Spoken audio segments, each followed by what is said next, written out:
Pray. Heavenly Father, a human community, the context in which we learn in a friendship, strengthen those serve in this place, quality of our community. There is potential for enjoyment can be had, engaged fully.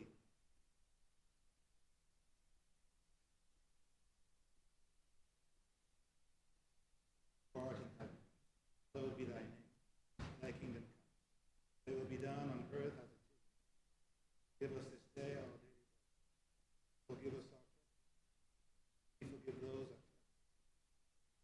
Lead us not. Deliver us. And is the kingdom.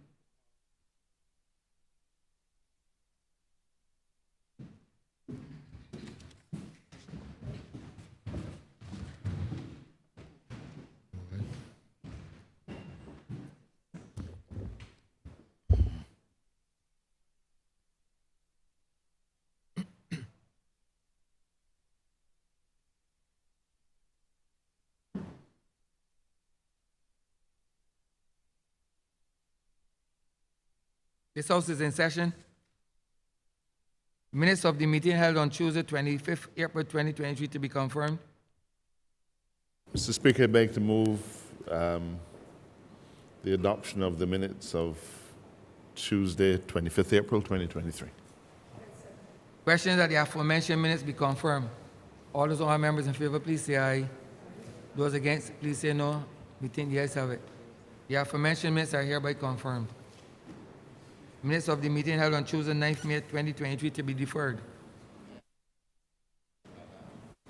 Mr. Speaker, I beg to move that the minutes of 9th May 2023 be deferred. Questions that the aforementioned minutes be deferred. All those honourable members in favor, please say aye. Those against, please say no. We think the ayes have it. The aforementioned minutes are hereby deferred.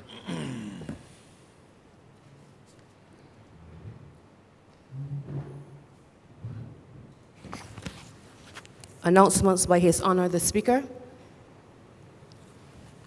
I wish to acknowledge the presence of representatives from UNICEF, from BADMC, from the Ministry of People's Empowerment and Elder Affairs, and the Permanent Secretary in the Ministry of Agriculture, Food and Nutritional Security.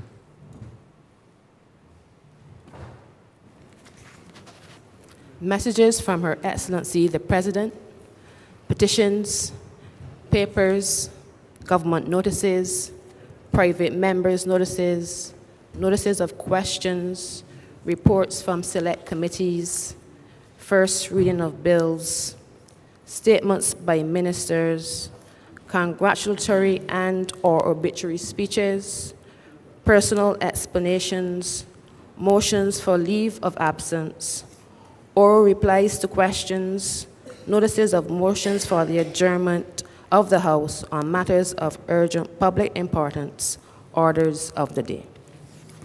Honourable Member St. Joseph.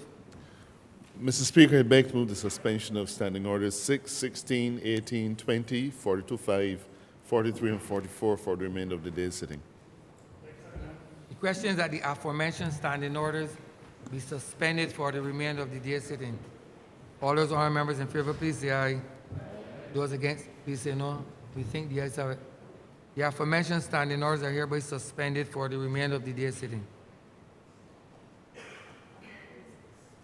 Government business is the order of the day. Order number 7, in the name of the Honourable Minister of People Empowerment and Elder Affairs, to move the second reading of the Child Protection Bill 2023. Honourable Member St. Michael South. Thank you very much, Mr. Speaker, sir. It is my greatest pleasure, sir, to move this bill this morning, sir, to begin a conversation, sir, or to continue, rather, a conversation that is very important to this country, one that started long before my time in this chair, and the work, sir, that I have the privilege to be able, hopefully, sir, to deliver to the people and particularly the children of this country. So I want to begin, as most decent people would, by thanking the persons who are responsible for this bill in the first place and on whose ginormous shoulders I stand. And we don't often get to thank, sir, in the public domain, the people who've helped us, sir, but permit me to say just a few names, perhaps, sir, but mostly the institutions that have helped me.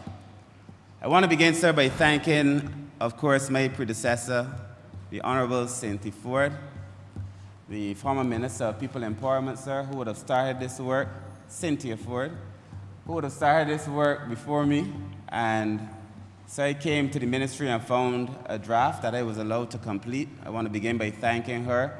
I think this country owes the Honourable Member for St. Thomas such a debt of gratitude for her work, both in terms of the Parliament and her work as an MP for St. Thomas. I really want to begin by thanking the Honourable Member for St. Thomas. I also want to thank, sir, the staff in the Ministry of People Empowerment and Elder Affairs, many of whom are here, as you just rightfully said, who would have done a lot of work, sir, for us to be able to be here this morning. I really want to thank all of my staff who are here by choice and who are here to make sure, sir, that this very important work, sir. You're saying that we're not mandated, sir? Oh, no. Continue, Honourable Member. Sir, because we are doing such important work, sir, the staff in the ministry works tremendously hard, sir. It's one of the staffs in the country, I don't even know if that's proper English, but it's one of the set of persons in this country, sir, who work tirelessly through COVID. And now the ministry is tasked with bringing some important bills at the same time. This child protection bill is the first, but before the end of the year, we'll be bringing bills related to persons with disabilities and also on the elderly. And at the same time, landing an amalgamation that has seemed to have eluded us for a number of years, sir. I want to thank the staff in the Ministry of People Empowerment. I want to thank my permanent secretary and the former permanent secretary, but particularly this permanent secretary, Mr. Wiltshire, sir. Just a few names, and then I'll move on. For the tremendous work that he has done, sir, since he became the permanent secretary. I also want to thank the UNICEF, sir, for the work that UNICEF has done in this country and in this region, sir, particularly on this bill.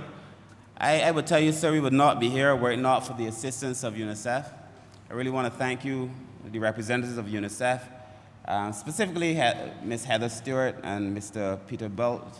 I think I pronounced it right, hopefully, close to, who would have helped us, but all the representatives of UNICEF for all the work that they would have done, sir, to make sure that we are able to bring this very important piece of legislation. And by the end of this conversation, sir, you would appreciate why I consider this to be one of the most important pieces of legislation that we have brought to this House in our time. I also must thank Ms. Jacqueline Seeley Burke, who was the consultant working on both this bill, the Child Protection Bill, and the Child Justice Bill. And again, we would not be here without her support, sir. I mean, I was able to call her during the night, during the early hours in the morning, to be able to do this work. You must know Ms. Sophia Moore, another young lawyer in Barbados, sir, who also helped with this bill, and Ms. Faith Marshall Harris. Sir, I would not be able to deliver this bill without the support of all those persons, sir, and I really want to thank them for the support that they have given us to be able to do this most important bill this morning, sir. I begin, sir, humble, because I know, sir, having started this bill as minister, that I did work for the Child Care Board as manager for a number of years, sir. In fact, I was the manager of administration right after you were the manager of administration, sir. And so you would appreciate that a lot of the things that we're going to discuss in this bill are real issues that we have to be able to address. We have a population, sir, of children with real issues that we have to be able to address. We have a country that relies, sir, on our children being able to meet and to make and to match their fullest potential, sir. If we are able to get the best out of this country, sir, it is important that we focus on the children, sir. I believe that children who are protected, sir, are children who are productive. And that they will go on, sir, to be able to do and bring glory to this country, but we must first do the basics So we must address the things that harm children. We must put in place the systems that allow them to reach their fullest potential. I believe generations of children will thank us for the work that we will do in this Parliament over the next few weeks, sir. I am happy to be Minister, I repeat, sir, to be able to bring this legislation, sir, because I know that it is important. But that in the context of the legislation, sir, it is not only the legislation that we must bring. I believe, as I begin this conversation, that we must bring a children's policy, a national child policy. I think this is going to be critical, sir, to set the context within which this legislation must work. And to say that it is not only going to be about protection, thank you, it's not only going to be about protection, but it is going to be about a holistic policy that covers, sir, a number of areas, including education, nutrition, child participation, of course, their protection, sir, survival, their health, a number of very critical issues, sir. That child policy, we hope to work with UNICEF to be able to settle that national child policy very soon. I think it is going to be very important, sir. We've aligned ourselves with the Convention of the Rights of the Child. I think that is important. It's important to state that Barbados ratified that convention in 1990. So that this is not anything new, because I know there are a set of people who have taken now to attacking the government for everything, to say that this government, sir, is not doing its work or that we're being guided by some unseen, unholy force, but that this Convention of the Rights of the Child was ratified in 1990, long before most of us were in here, or any of us, I think, were in here, sir, and ratified not because it was driven by somebody else, but because this is important work, and I support the ratification, sir. But I want to put that out there so that people understand that this is something that has been happening for decades, and that we are bringing to closure something that has started long before us. We ratified the convention, but in many ways we did not live up to what we had ratified, sir, and this bill seeks to make that right, sir, as we begin this conversation. And I think that is very, very, very important, sir. We also know that unless we have a multi-sectoral approach to dealing with these issues, we will get nowhere. I believe that this conversation is equally important for health as it is for the Ministry of People Empowerment. It is as important for the Ministry of Education as it is for my ministry, the Ministry of Housing, the Ministry of Finance. That this is a conversation, sir, that cuts across all of the ministries, sir. And I'm pretty sure when the time comes, all of the honourable members in here will have something to say. Because either, sir, we were once children, we either have children, we mentor children. As MPs, sir, we serve children. This affects all of us one way or the other. I can think of no child, sir, in this country that this does not affect. I can think of no adult that was not once a child. This affects everyone, sir. And I want to set that context because I feel when people hear that something is coming from a particular ministry, they box it in. This is for the Ministry of People Empowerment. This does not affect me. But the issues in health have to affect children, as would the issues in housing have to affect children. And this is very important, sir, that we must set the context, sir. And there are a number of things that we want to be able to discuss when we discuss this policy, sir, some of which I would want to mention. The first, sir, is simple, that childhood is an integral part of life with a value of its own. You have to let children be children. When I was manager of the Child Care Board, sir, I remember one conversation I had with the former director, one more name, sir, Ms. Joan Crawford. And she was making the point very casually, but very profoundly, that the punishment must not suit the crime, but that the punishment must suit the child. And that you have to look at children as individuals, sir, to be able to say that this particular child will benefit from this particular intervention. And that we have built, sir, as you will see during the course of this conversation, we have built a system and have been so loyal to that system, even though the circumstances have changed. Even though the children have changed, sir. We've been so loyal to the system that we've been disloyal to the children. That has to change, sir. And that this bill begins that process of change. I would also tell you, sir, that we had a conversation in my ministry. We brought together some young people to discuss this and other bills, because it doesn't make sense to bring a bill and to say that this bill is relevant to a particular class of people and not listen to that class of people. You would agree. So unless if you're talking about children, you need to talk to some children. If you're talking about young people, talk to some young people. And we had a conversation, sir, the permanent secretary and myself. We brought a whole set of young people into the ministry. We began this conversation, sir, on issues affecting them.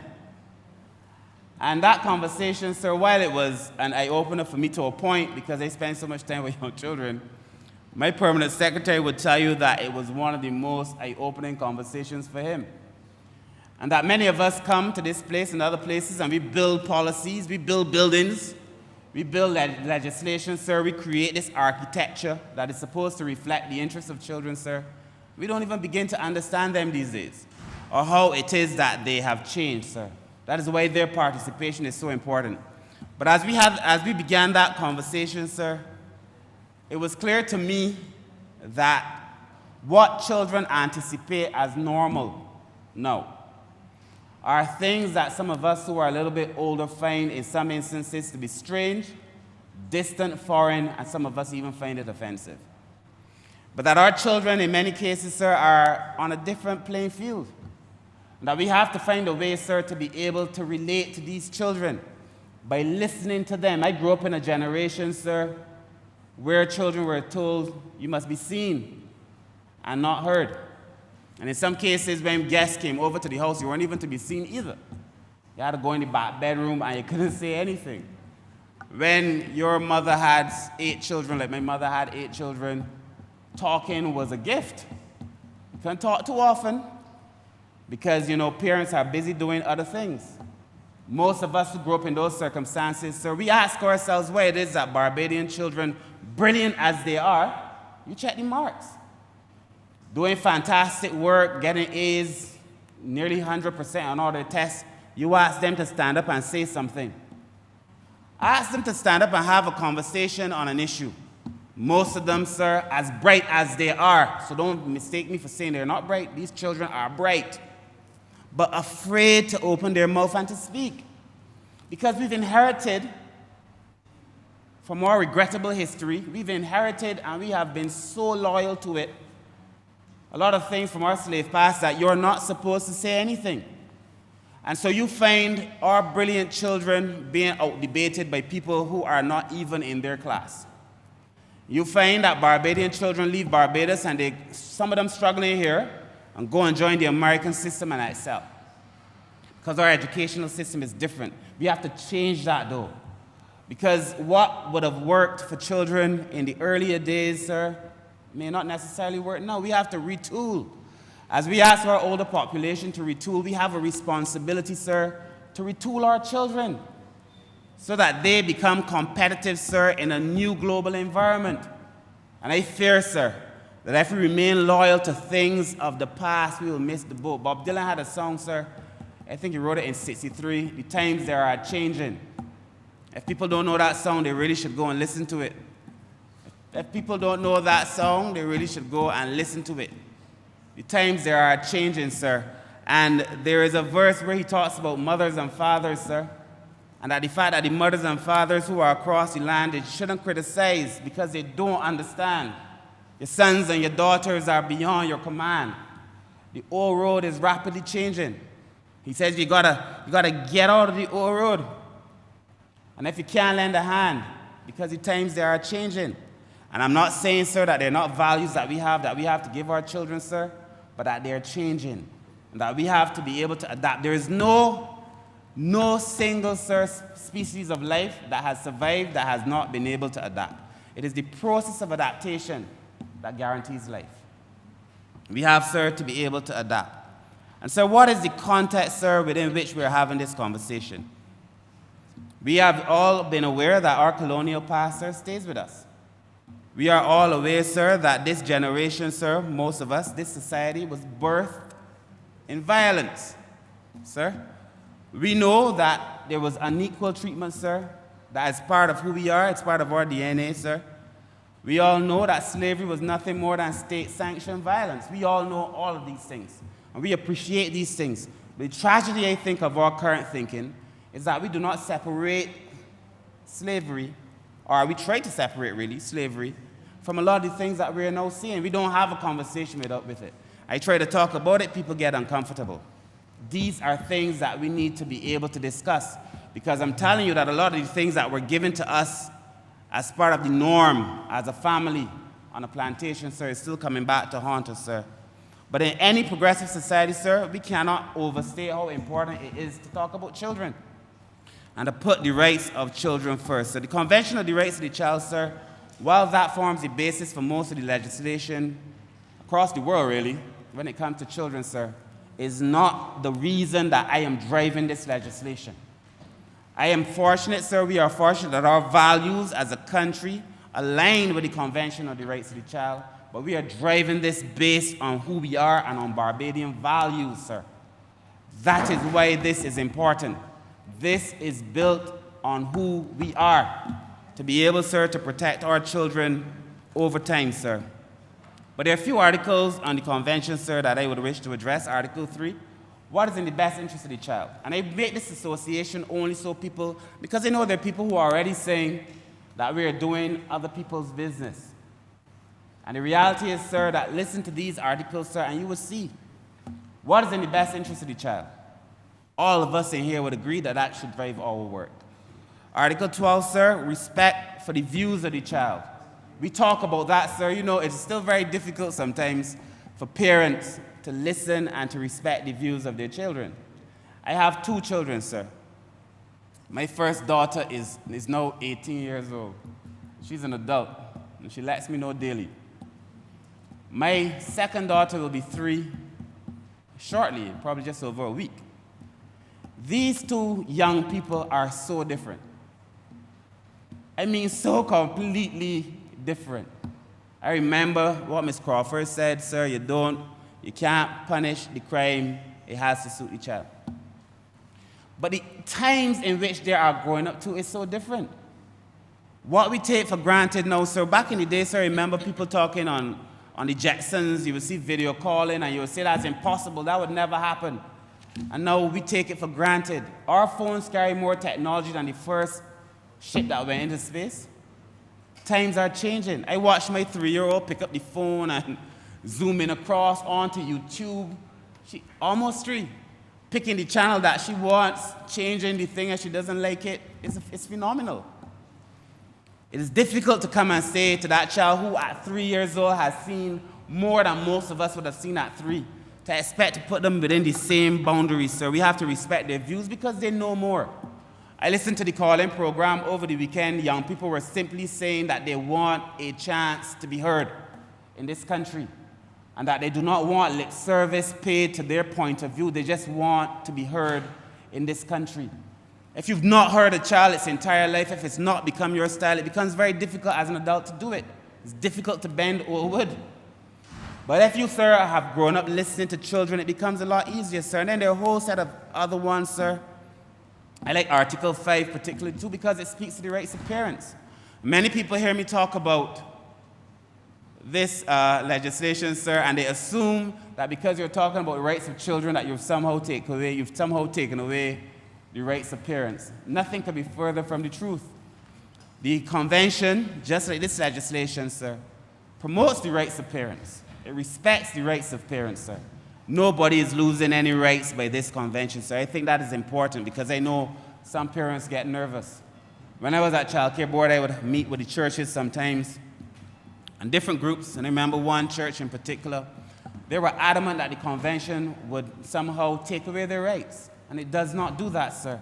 But you know, it's funny because if you say Black Lives Matter, people who are not black tend to think that you are somehow trying to get at them. If I say, as I've said before, if I want to promote the rights of women, men often hear that somehow I'm trying to take away the rights of men. That is not the case, sir. This is a child protection bill. It will focus on the children, sir, but we are not taking away the rights of any other group. This convention, this legislation, sir, promotes the rights of the parents, sir, and that is very important because I know there's some people who are concerned. There are many people, sir, who are concerned that when we pass this legislation, all of a sudden it will be a free-for-all for children. Parents still have to raise their children in this country. Our government, sir, has committed to doing a whole set of parenting programs to help give parents the tools. That is also one of the things that I've found, When I was director of the Constituency Empowerment Department, sir, and when I was with Pinelands, we would do these homework programs, and then we'd ask the parents to come. Let us talk to the parents about parenting. And you say, let us discuss parenting, and parents hear you saying that you think that they're bad parents. You say one thing, and another thing is received. Because I know very well, sir, that when I speak to a man, I am speaking to his mother, his mother's mother, his community, his society, because all of those things fed into who he is and to his point of view. And that we have generations of things either to unlearn, sir, relearn, some things that we have to hold on to, but some things that we have to give up. And so it becomes very difficult sometimes to have this conversation, sir. But particularly in this country, we know, sir, that there are deficits in the current child protection system. Anybody who takes a look at our system, sir, from an objective point of view, would be able to say quite easily that there are deficits in the system. Anybody who takes a look, sir, at our legislative architecture, the system around it, if you look at the workload of the staff, sir, you can easily see that there is a flaw in our system. I know I don't have to tell you, because as again I said, you were a social worker and a manager at the Child Care Board. I know you defend many of them, sir, many children, many people across this country, but you know that there is a flaw in our system and that we have to be able to address this. But, sir, let me put it before the country, sir. So the main pieces of legislation, sir, that deal with children now, the three main pieces would be the Cruelty to Children Act, the Child Care Board Act, and the Supreme Court of Judicature Act.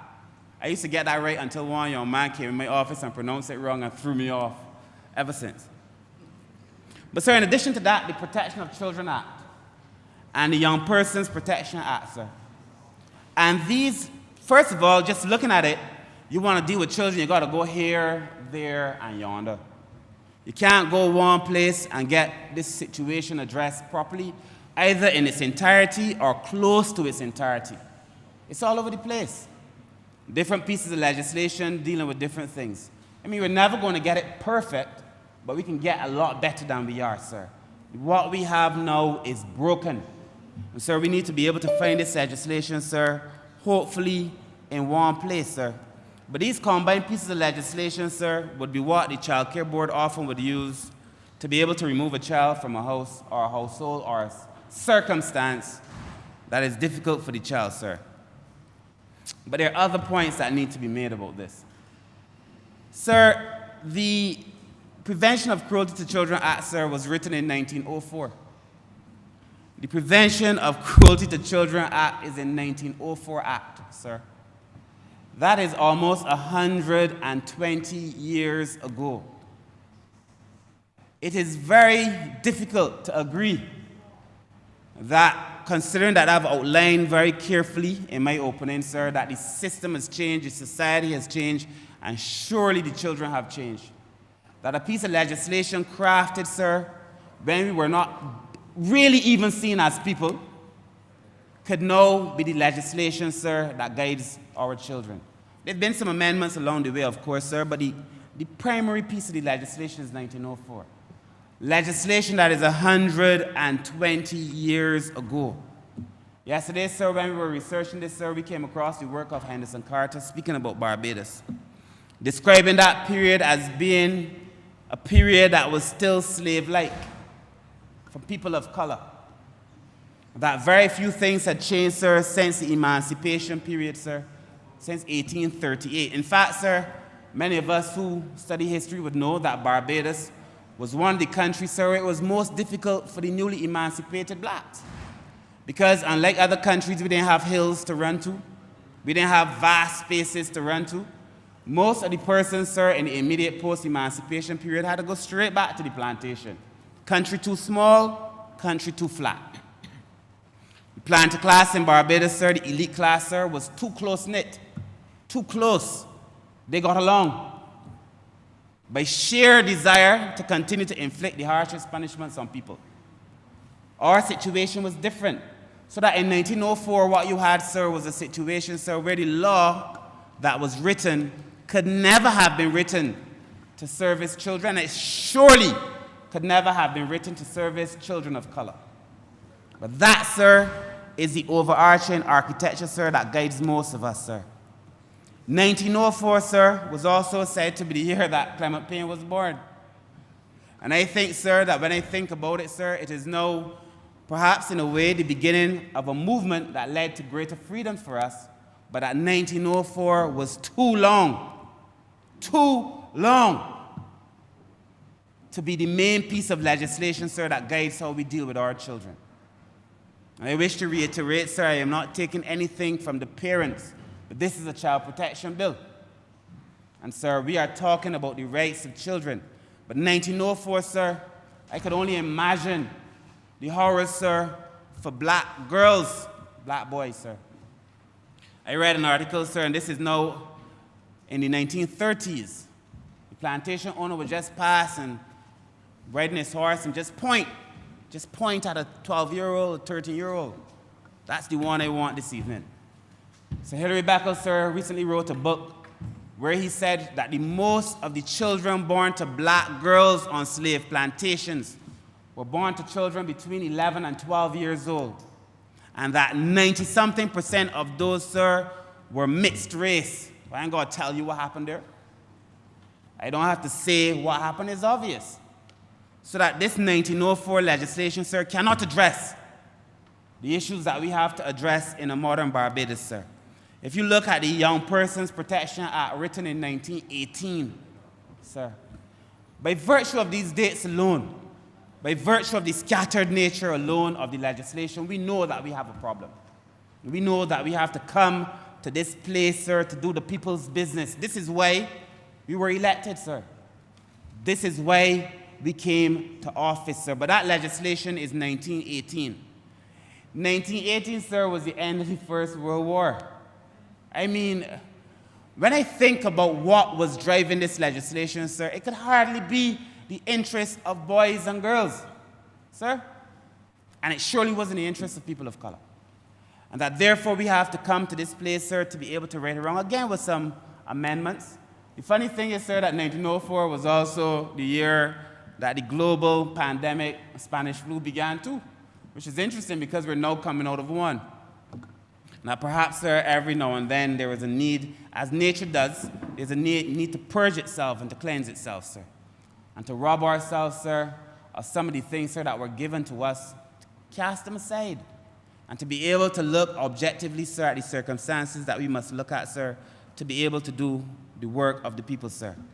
But any piece of legislation, sir, must have guiding principles. And if you don't have guiding principles, sir, then you have a problem. You know, they say if you don't know where you're going, any road will take you there. And we cannot take any road.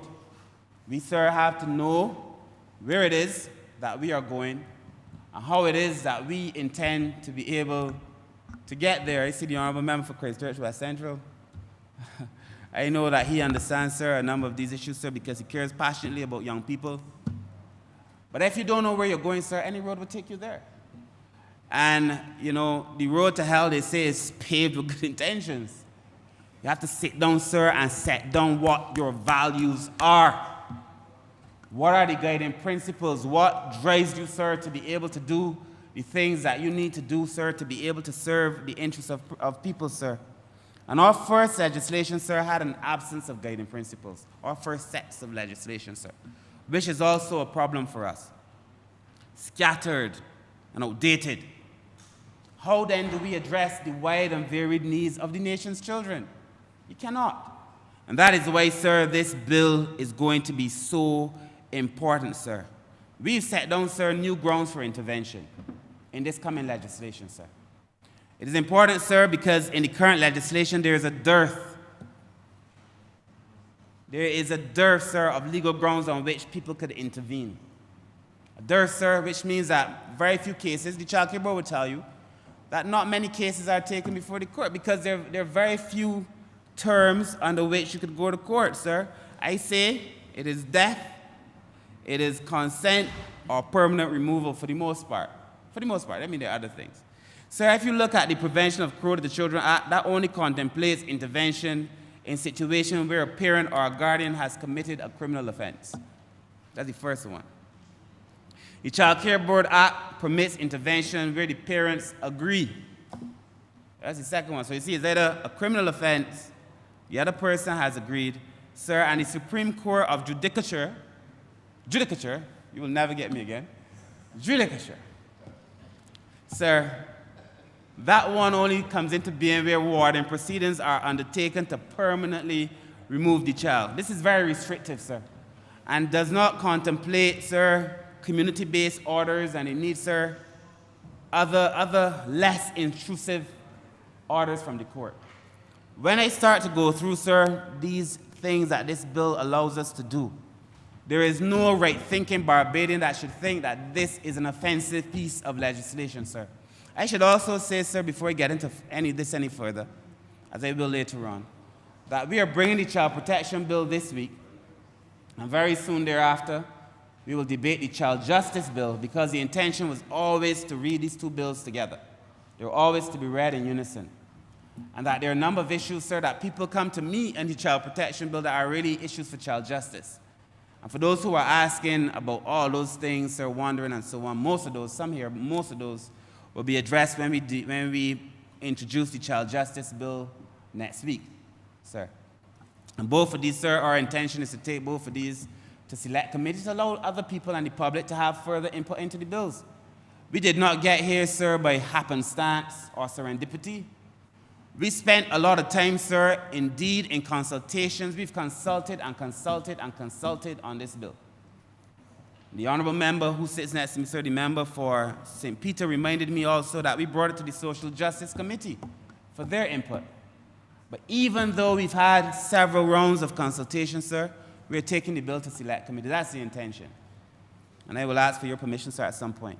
But that is where we are, sir, and I just want to put that in the context because people ask about justice issues. Justice has been laid and justice is coming. But, sir, I think this is important, sir, because if you ask yourself, why is it, sir, that the Child Care Board is so, in many ways, so restricted, straitjacketed? I see people, sir, on social media, when the Child Care Board is in the press, I read some of the comments. I tend not to read the comments about myself, but I read the comments about other people. I'm a typical Bajan. I don't want to hear about other people's things. But when you look at the Child Justice, the Child Care Board in the legislation, sir, or the Child Care Board in the press, and you read the comments, what did you do? Y'all didn't do nothing. Y'all need to do this. Y'all, you know how it goes. Child Care Board needs to do this. There are two things that I feel are important. One, sir, I've already said, sir, that the restrictions in the bill, the current set of bills, sir, makes it very difficult in many cases to intervene in ways people would want us to intervene. And, sir, many people want you to say, I call the Child Care Board for X parent, and I wanted those children removed from that household, and the children are still in that household, the Child Care Board has not done anything. But the reality is, sir, that the Child Care Board, as they should, they make every effort to keep the children with the family. And that in this legislation, we're putting in place systems to make it clearer what those things are going to be. But also in this legislation, sir, we're putting in place very clear orders, sir, that allows the Child Care Board, sir, to say very clearly what they're doing. The other thing is this, though.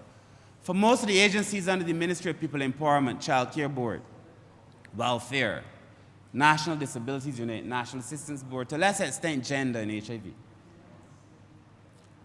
For most of the agencies, social work agencies, you are hardly going to find a professional going on the call-in program to defend themselves.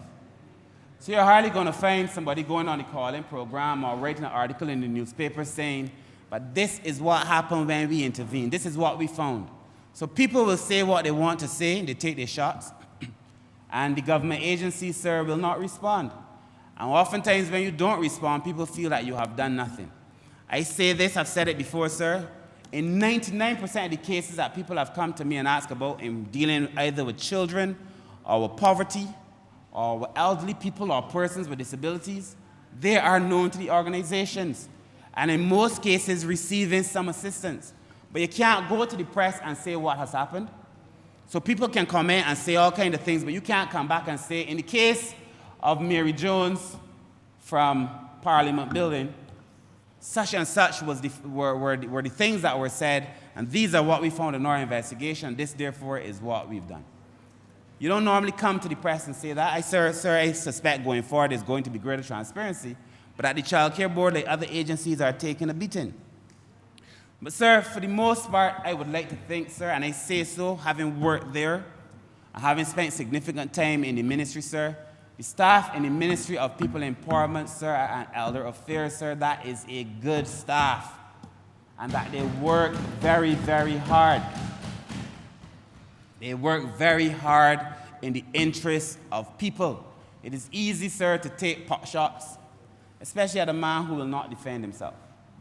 But, sir, at the Child Care Board, it's important for us to say, sir, that there are a few things that I really wish to push before this House. For the most part, Child Care Board is dealing with intake, child abuse prevention, adoption and foster care, daycare centers, and residential care. For the most part. It is a wide program, sir, dealing with a number of things. When it comes to child abuse, sir, we are normally talking about physical, sexual, verbal, neglect, and abandonment. Now, people may come and report some of these things and expect that we're going to jump into the person's household, grab the children by the collar, and drag them to safety. But that's not how it works for the most part, sir. There are things that have to be done leading up to it. I do believe that more can be done, and that this legislation allows us to do the more, but that in most cases, sir, you don't just go in and take away people's children. Many people, sir, need support. But I say that this is important, sir, because if you look at the statistics dealing with child abuse, sir, in Barbados, I have the statistics until the end of January this year, and very soon when we return this bill, we would have the more up-to-date statistics. But, sir, between 2019 to 2020, sir, there were 611 reported cases of child abuse in Barbados. Between 2020 and 2021, 544 reported cases of abuse. Between 2021 and 2022, 667 cases reported of abuse. And until January this year, 556 cases, sir. A trajectory that says to me, sir, that I suspect when the numbers come, we'll be at our highest or close to our highest. It is evident, sir, that in Barbados, sir, there's a reported case, sir, of child abuse, sir, almost twice in a day. That is too much. And I also have the view, sir, that we've recently started doing the Child Abuse Awareness Month, sir, and during that month, more people call in than normal, sir, because people, when they get more education, sir, are more likely to call. But the fact is, sir, that at the end of the day, there are too many children in this country who are being abused. Too many. I hold the view, sir, that what we have as reported cases is not even the beginning of the real number of cases in Barbados. There are just too many children in Barbados, sir, who are being abused, sir. And that these statistics, sir, should scare all of us. They should scare all of us. Because it means, sir, that there's a propensity for some people in this country to exercise their own lustful desires in many cases, or other desires, and plant them on children, sir, who are helpless in many cases, and that most of this abuse is done by a person that you know, by a person that you trust, sometimes by a person that you've left, sir, empowered to deal with your children. I made the point the other day, sir, I repeat it now, that if your child is spending time with somebody, know that person. Know that person's circumstances. Because at the end of the day, the first person that should protect the child is the parent or the guardian.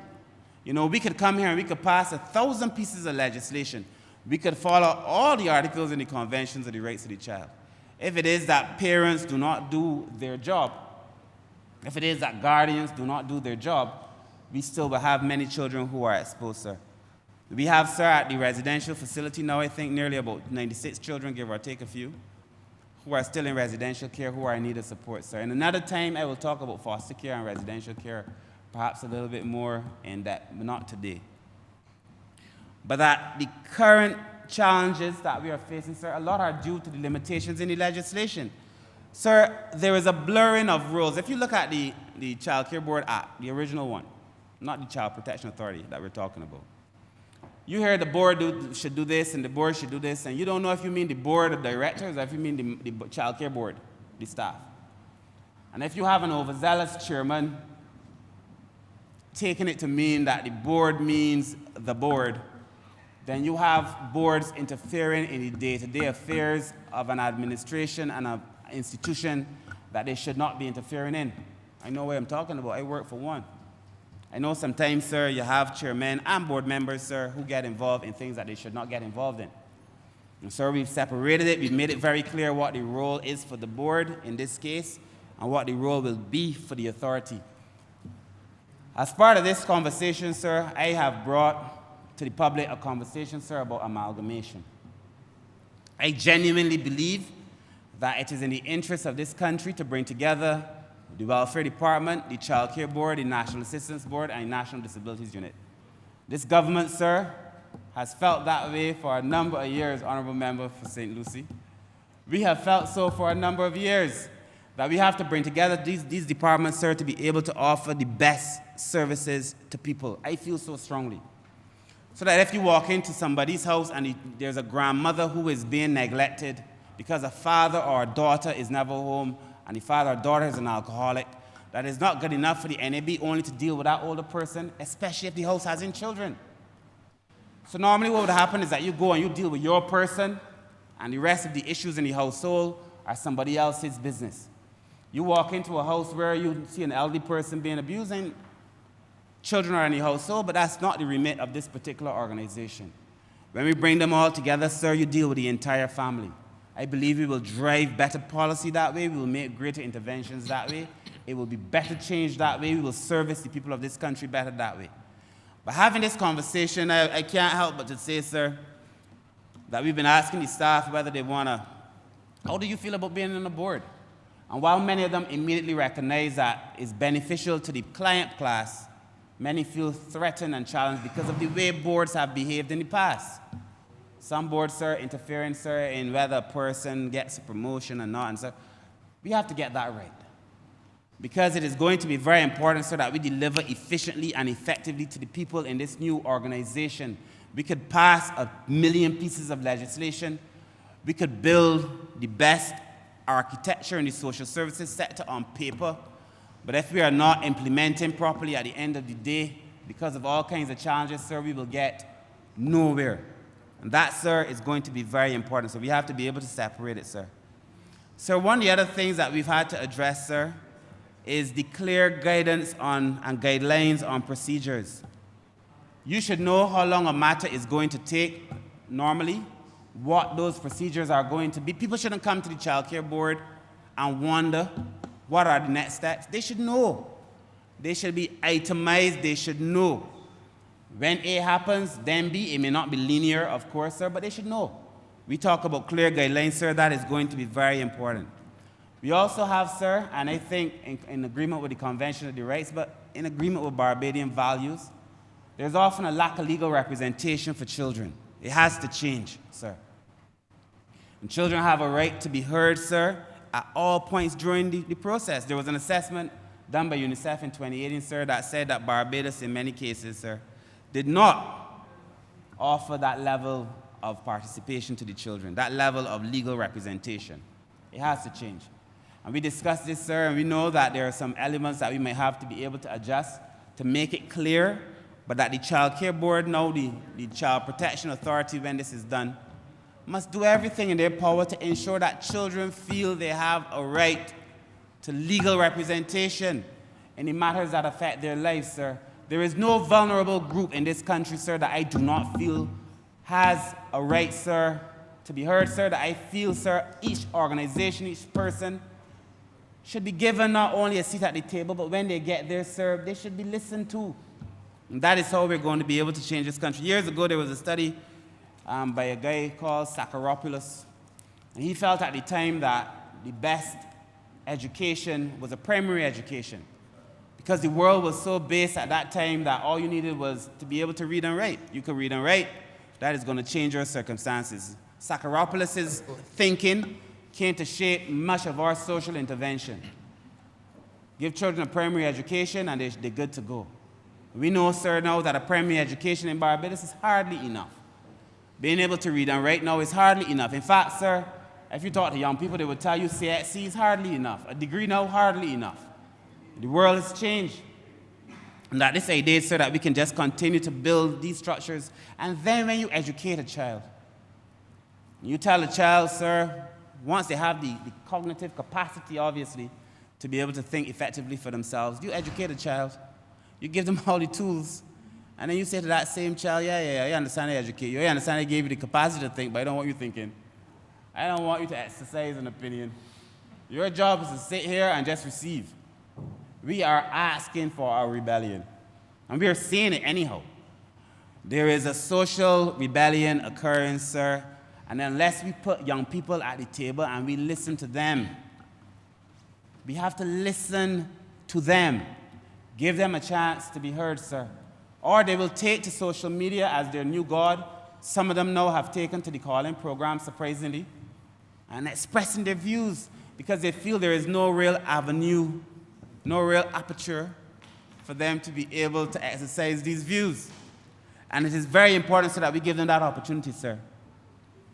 I had mentioned before, sir, that this reliance by the Child Care Board on voluntary arrangements, that's difficult. Because if it is that you have to rely on a parent who's abusing the child to give you the authority to deal with the child, then you got a problem. Thank you very much. You have a problem, sir. If you have to wait to be able to deal with a child, sir, by the person volunteering, sir, then you have a problem. And it is going to be challenging, sir. We are asking to be able to address that, sir, and a whole range of interventions. You know, it is also interesting, sir, that we have settled in this bill the definition of a child. Because in the Prevention of Cruelty to Children Act, which has no real definition of a child, but it states, specifically, it provides protection from cruelty for children under 16 years of age. This is problematic because the internationally accepted age for a child, for the most part, is 18. But in Barbados, sir, when we treat the children, for the most part, we're talking about a child who's up to 18. And we also know, sir, that there's some other issues that at some point this country has to address. You know, people don't like us to talk about it, but there's going to be a point, sir, where we address this issue. Where in Barbados you can go to a doctor if you have a child of your own, to have your child seen.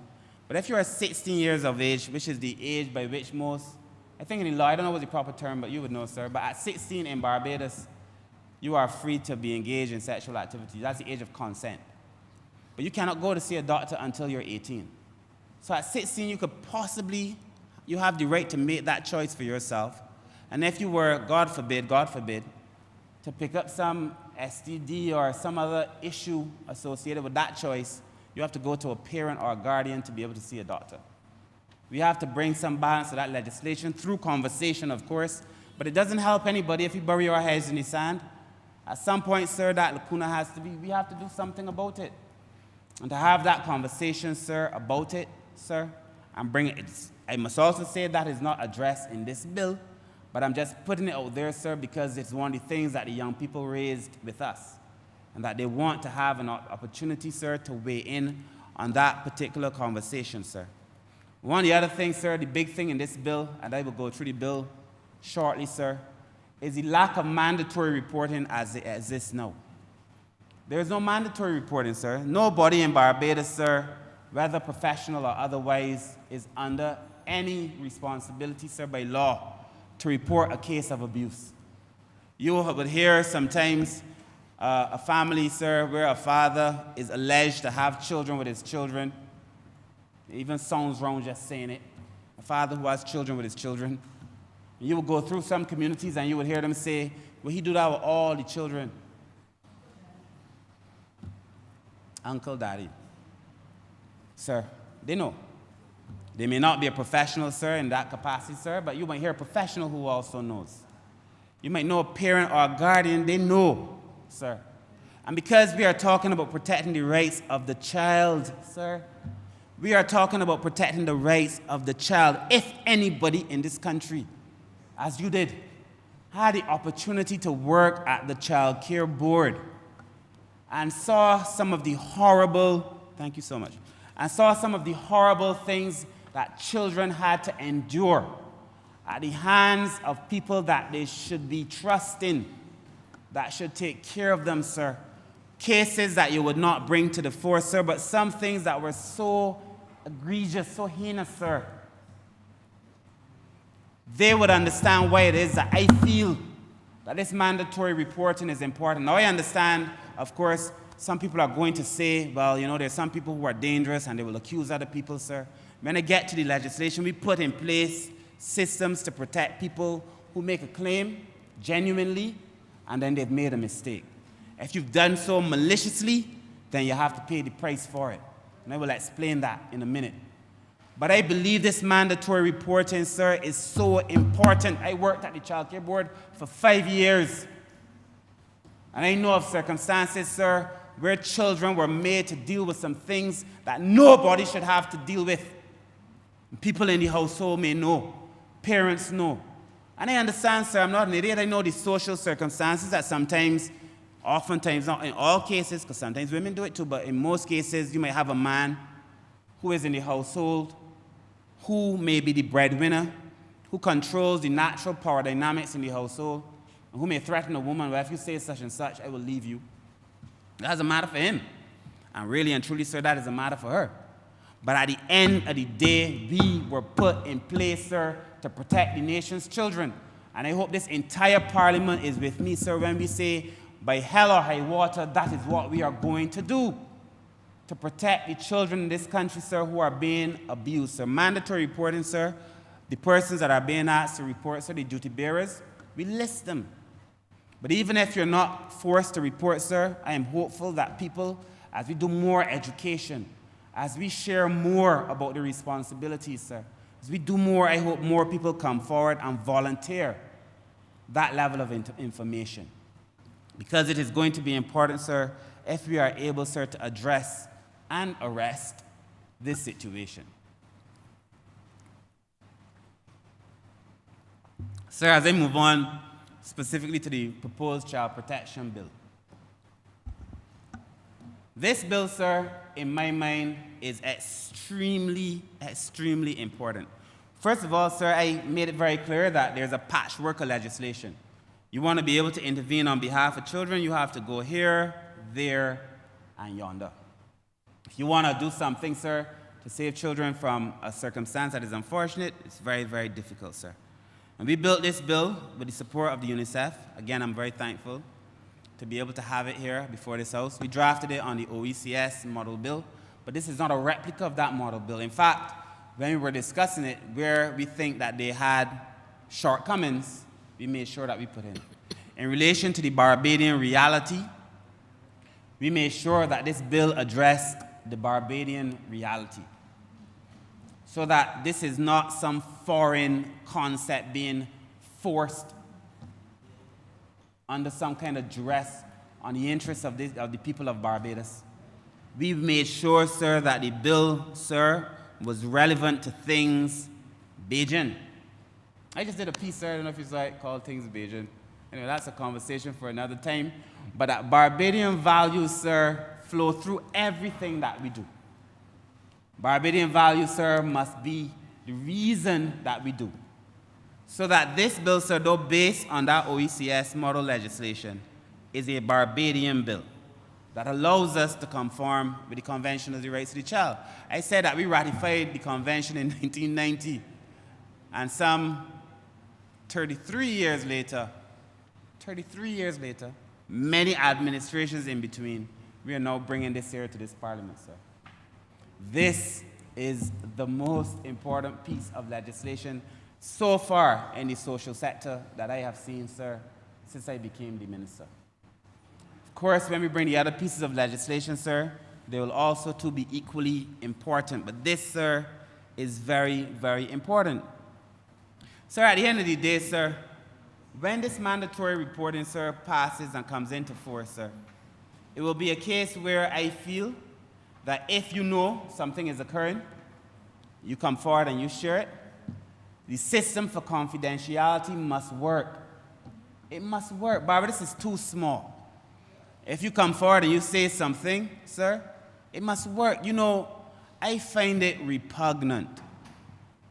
It is repugnant to me that sometimes a person who is in a vulnerable state goes to somebody for help and all kinds of things happen. You go to a man as a woman for help, a man who is in a position of authority, and you have to do a transaction. You have to do all kinds of things to be able to get help. I find that, sir, that's anathema to me. It's repugnant to me. There are also circumstances, sir, where a person goes to a professional institution and they state their business. My circumstances is such and such and such. I might be suffering from this or this. My husband hates me. My woman beats me. Sharing their personal information because they believe that they should be able to trust that institution. And when you violate trust, you could hardly ever get it back. But that you go and you carry your business to the Child Care Board, the Welfare, the Disabilities Unit, National Insurance, the Ministry of Health, the police, anybody, a lawyer, a doctor. And before you get back home properly, your whole business on the street. You go to my constituency office and I hear anything that anybody say about anybody out of my constituency office, they know full well that's the last day on the job. Because trust is so important. And if a person comes forward and reports that they know of a circumstance where this has happened, sir, the person has to be protected. You know, this idea of confidentiality is so important. Now, I don't know what I can do to make sure that that happens all the time, but I can tell you when I find out that it's been violated, there have to be consequences. Because people must feel that they can trust these institutions, sir. And that if you do not have trust in a social service institution, at the end of the day, you have nothing. You have nothing. And I know of circumstances where certain people feel they're disadvantaged. Where we continue, sir, to have to deal with whether people are treated well or not well when they go to certain institutions, we have to fix it. Beyond the idea of just reporting or mandatory reporting, we have to fix it, sir. So there's some key principles that are embodied in this bill. The first of which, sir, and I said very clearly that you must have guiding principles. The first, sir, is that whatever we do must be in the best interest of the child.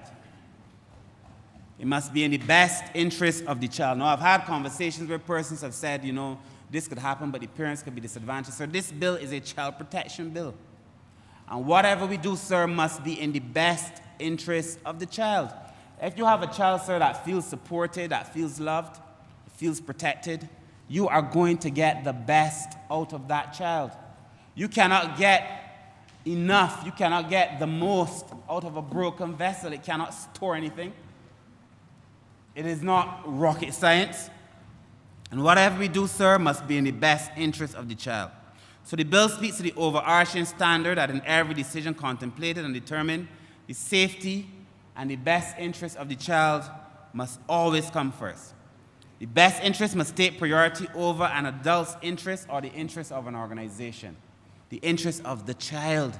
And why is that, sir? Because the child cannot be responsible legally, sir, for itself. And somebody has to step up and take responsibility for our nation's children, sir. And this bill allows us to do that. You know, I've heard people on the other side now emerging after a very long hiatus, like Rip Van Winkle, who slept through the war, and now have a lot of things to say about everything social, and cannot tell me a single serious piece of legislation between 2008 and 2018 brought to this parliament to defend the interests of the most vulnerable. But all of a sudden, people are now waking, like Rip Van Winkle, and have all kinds of things to say. But when we were dealing with COVID, I didn't hear these voices. When we were carrying out vouchers and hampers to feed the poor, I wasn't hearing these voices. All of a sudden, sir, person who once served in the constituency you served in, sir, you serve in now, has everything to say about everything social. And I asked him here from this place to tell me the serious piece of legislation that was brought to this house to defend the interests of the poor, to defend the interests of the vulnerable, whether it be elderly, persons with disabilities, children, sir. Because at the end of the day, sir, that is what we came here to do. And what is in the best interest of the child is what is important. I, sir, have said to myself from the time I came into this place that I do not intend to come and talk politics, because some of these things, sir, ain't got nothing to do with politics. I know when you're hungry, you don't feel hungrier as a DLP than you do as a BLP supporter. When you are hungry, you are hungry. Hunger is universal. When a mother has to listen to her children cry, sir, I can't remember where it was, but I heard a conversation. We were doing some kind of participatory work or canvassing. And the mother, it was in St. John, I think, and the mother was home, sir, and the child was crying. And she said, the child was crying for a while, and she said casually, I think that's just before we came into office, she said very casually, oh, that's how she cries when she is hungry. She knows the different cries. But she can't respond because she had nothing in the house to give the child to eat. I care about those things. And if people want to make this a political platform, we can make it a political platform too. But tell me what you did. At the end of the day, sir, we have to serve in what is in the best interest of the children. That is the priority, sir. The bill makes it clear, sir. And I hope that all of us agree, sir, that in these circumstances, that is the most important thing. The other thing, sir, that we want to be able to say is that principle 2 is that it has to be the least restrictive or intrusive intervention. We have said, sir, the convention suggests, sir, but we know that the family is the best place for any child. None of us would wish to see a child taken from its family. For the most part, we do everything in our power to keep a child with its family. And I've seen people have said, sir, come to me and say, oh, you need to take that child away for what? If you can work, sir, to support the parents, if you can work to support the circumstances, then the least restrictive method would be that the child stays with the family, but that you are giving the support to the primary caregivers from your social service institution to be able to ensure that while that child stays with the family, that child is not exposed to undue harm, sir, of any kind. That, sir, is the second principle that guides this bill. And, sir, it's tied very closely, we know, to the idea that the family is the primary caregiver. That's how we were all socialized. The challenge is that the family in Barbadian society is changing. And when I was young, sir, I wrote a paper. I gave a lecture on the marginalization of young people in Barbadian society. And during the course of that discussion, sir, I made a presentation at St. Michael's Cathedral. And I had argued then that we need to support families because, I was very young at the time, but I said we need to support families because the family remains the primary caregiver. If you can get the family right, a lot of our social problems will be gone. If you can get, I keep telling the Honourable Member for St. John and the Minister of Sports and Community Development, I got that wrong, but Community Development, Youth and Sports, that's it, right? The Honourable Member for St. John, who I think is doing a wonderful job in his ministry, that some of his most important work matches with some of my most important work. I need to get the family right, but we need to get community groups going, community organizations going, the NGO sector powerful. You know, in other societies, sir, there's such powerful NGOs that you could hardly bring a piece of legislation without going through that NGO. They're so powerful. And I think that is important because power should never be located solely or exclusively in any parliament. Power should be located in the hands of the people. We need to get these organizations going. And, sir, once you get those organizations going, sir, you can do a lot better. But I gave a speech, the marginalization of young people in Barbadian society. And it was in the St. Michael's Cathedral. I gave it was a lunchtime lecture. And I said that the church, because I believe there's a role for the church, sir, call me old-fashioned, I believe there's a role for the church. I believe so very, very strongly, sir. I went to church against my will most of my young life. My mother would send me to St. Mary's Church. Many a Sunday, I crawl on the bus to town, crawl on the bus back home. But I went to church. And even though my ears might have resisted hearing, I heard. And there's some things, sir, that I still carry with me. And I believe, sir, there is a role for the church, as I do that there's a role for strong families, as I do that there's a role for community groups, sir. I would hate to think that on this legislation or any other piece of legislation we find ourselves in a fight with the church or any other group when we both have the same interests. But I made the point then that the church has a responsibility, sir, to be part of this revolution, and that the church must go out and get some of these young people and help us work with them. I was then doing some work with Pinelands Creative Workshop. And I said, the Bible says that the mandate given is to go and make disciples of all men. That's in the Bible. Go out and make disciples of all men. And at the end of that, sir, in the question and answer, we had a conversation. That meant I was finished and I was leaving. The church, the head of the church, we won't call his name, but the person who was in charge of the church at the time, he came to me and he said that was a very good speech, the usual, and that was, you did well and so on. But I disagree with you, because I do not believe that the church has to go out there and try to save anybody. He said to me, the church is here in town, and if the people want saving, they will come to the church. The church doesn't have a right going out there to save anybody. Now, I know, sir, that may have been the case where people were flocking to the church.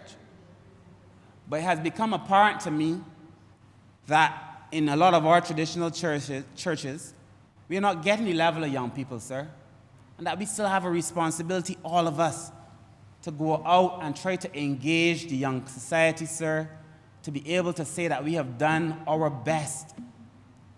Because Barbados does not belong to one class of people. And Bob Marley sings, sir, when the rain falls, it don't fall on one man whole stop. When those problems come to bear, when they come home to roost, they say the chickens always come home to roost. When those problems come back, sir, they're not going to avoid the church. They're not going to avoid the community groups. I also ask, sir, for parents to get involved in their parent staff associations, the parent teachers associations. Because when these problems come home, they're coming back to all of us. I see people commenting very casually on social media when children are fighting on the road. They want beaten or who children them is. They're our children, though. They're yours and they're mine. They're our children. And all of us have a responsibility, sir, to be able to bring our children, sir, to some kind of understanding, sir, but to give them the tools. And that the natural things that existed in Barbadian society, sir, the things that we took for granted, sir, the institutions that were the pillars of our society, we've watched them decay over time. And if we continue to sit back and say, well, it's not my issue and somebody else can deal with it, sir, then we will lose a whole generation of children and their potential along the way. It's really, sir, important, sir, that we try to keep the families together. That is why I feel that is perhaps some of the most important work. And so when we pass this new bill and people say, what has the Child Care Board done? You say, well, we kept the family together. And that in itself is a win. Because people feel you've not done anything unless you take away the child. And that's not always going to be the case, sir. I made the point, sir, about Principle 3, that the participatory role of the child is very important. And children need to have a voice, sir, to be able to participate. So it's all through the bill. But if a child has sufficient maturity, that a child should be allowed to express their own views. And that we guarantee genuine participation on this bill, sir. When I was a student, I remember there used to be a framework for participation. They had intensities of participation. So you could say you participated if I told you. I could say I told you what it is, and then write that you've participated, which is the lowest level intensity of participation. I could have said, come and read this thing, you read it, I don't want to hear what you got to say, but you participated. What we're saying here, sir, is the highest intensity of genuine participation. That means, sir, that children's views are taken very seriously and that they're involved in decision making. When we met, sir, in our ministry with the young people of this country, they told us that they wanted to be involved, that they wanted genuine participation. So what are some of these benefits of this proposed bill? We know, sir, that there's going to be a creation of a child protection authority. The Child Care Board must focus its duties on protecting children. Children, protection of children has to be the highest responsibility now of the Child Care Board. And we also have the view, sir, that because of the new and the range of interventions, and also because of the work that the board is doing now to bring more attention to children's issues, that they're going to be likely to be an increase in cases. We expect that there's going to be an increase in cases, sir, and usage by the Child Protection Authority. This bill, sir, is going to see us dealing with children much more frequently because we've put in place the tools to be able to do so, to protect them from harm. We've also laid out, sir, what are going to be the procedural requirements for every stage in the process. People need to know. You know, we said, sir, that you can't go to the Child Care Board and then it takes forever. You know, when I worked for the Canadian government and I received, everything is paperless, really. So you'd get a file sent to you by email, or we had a system called EDRMS.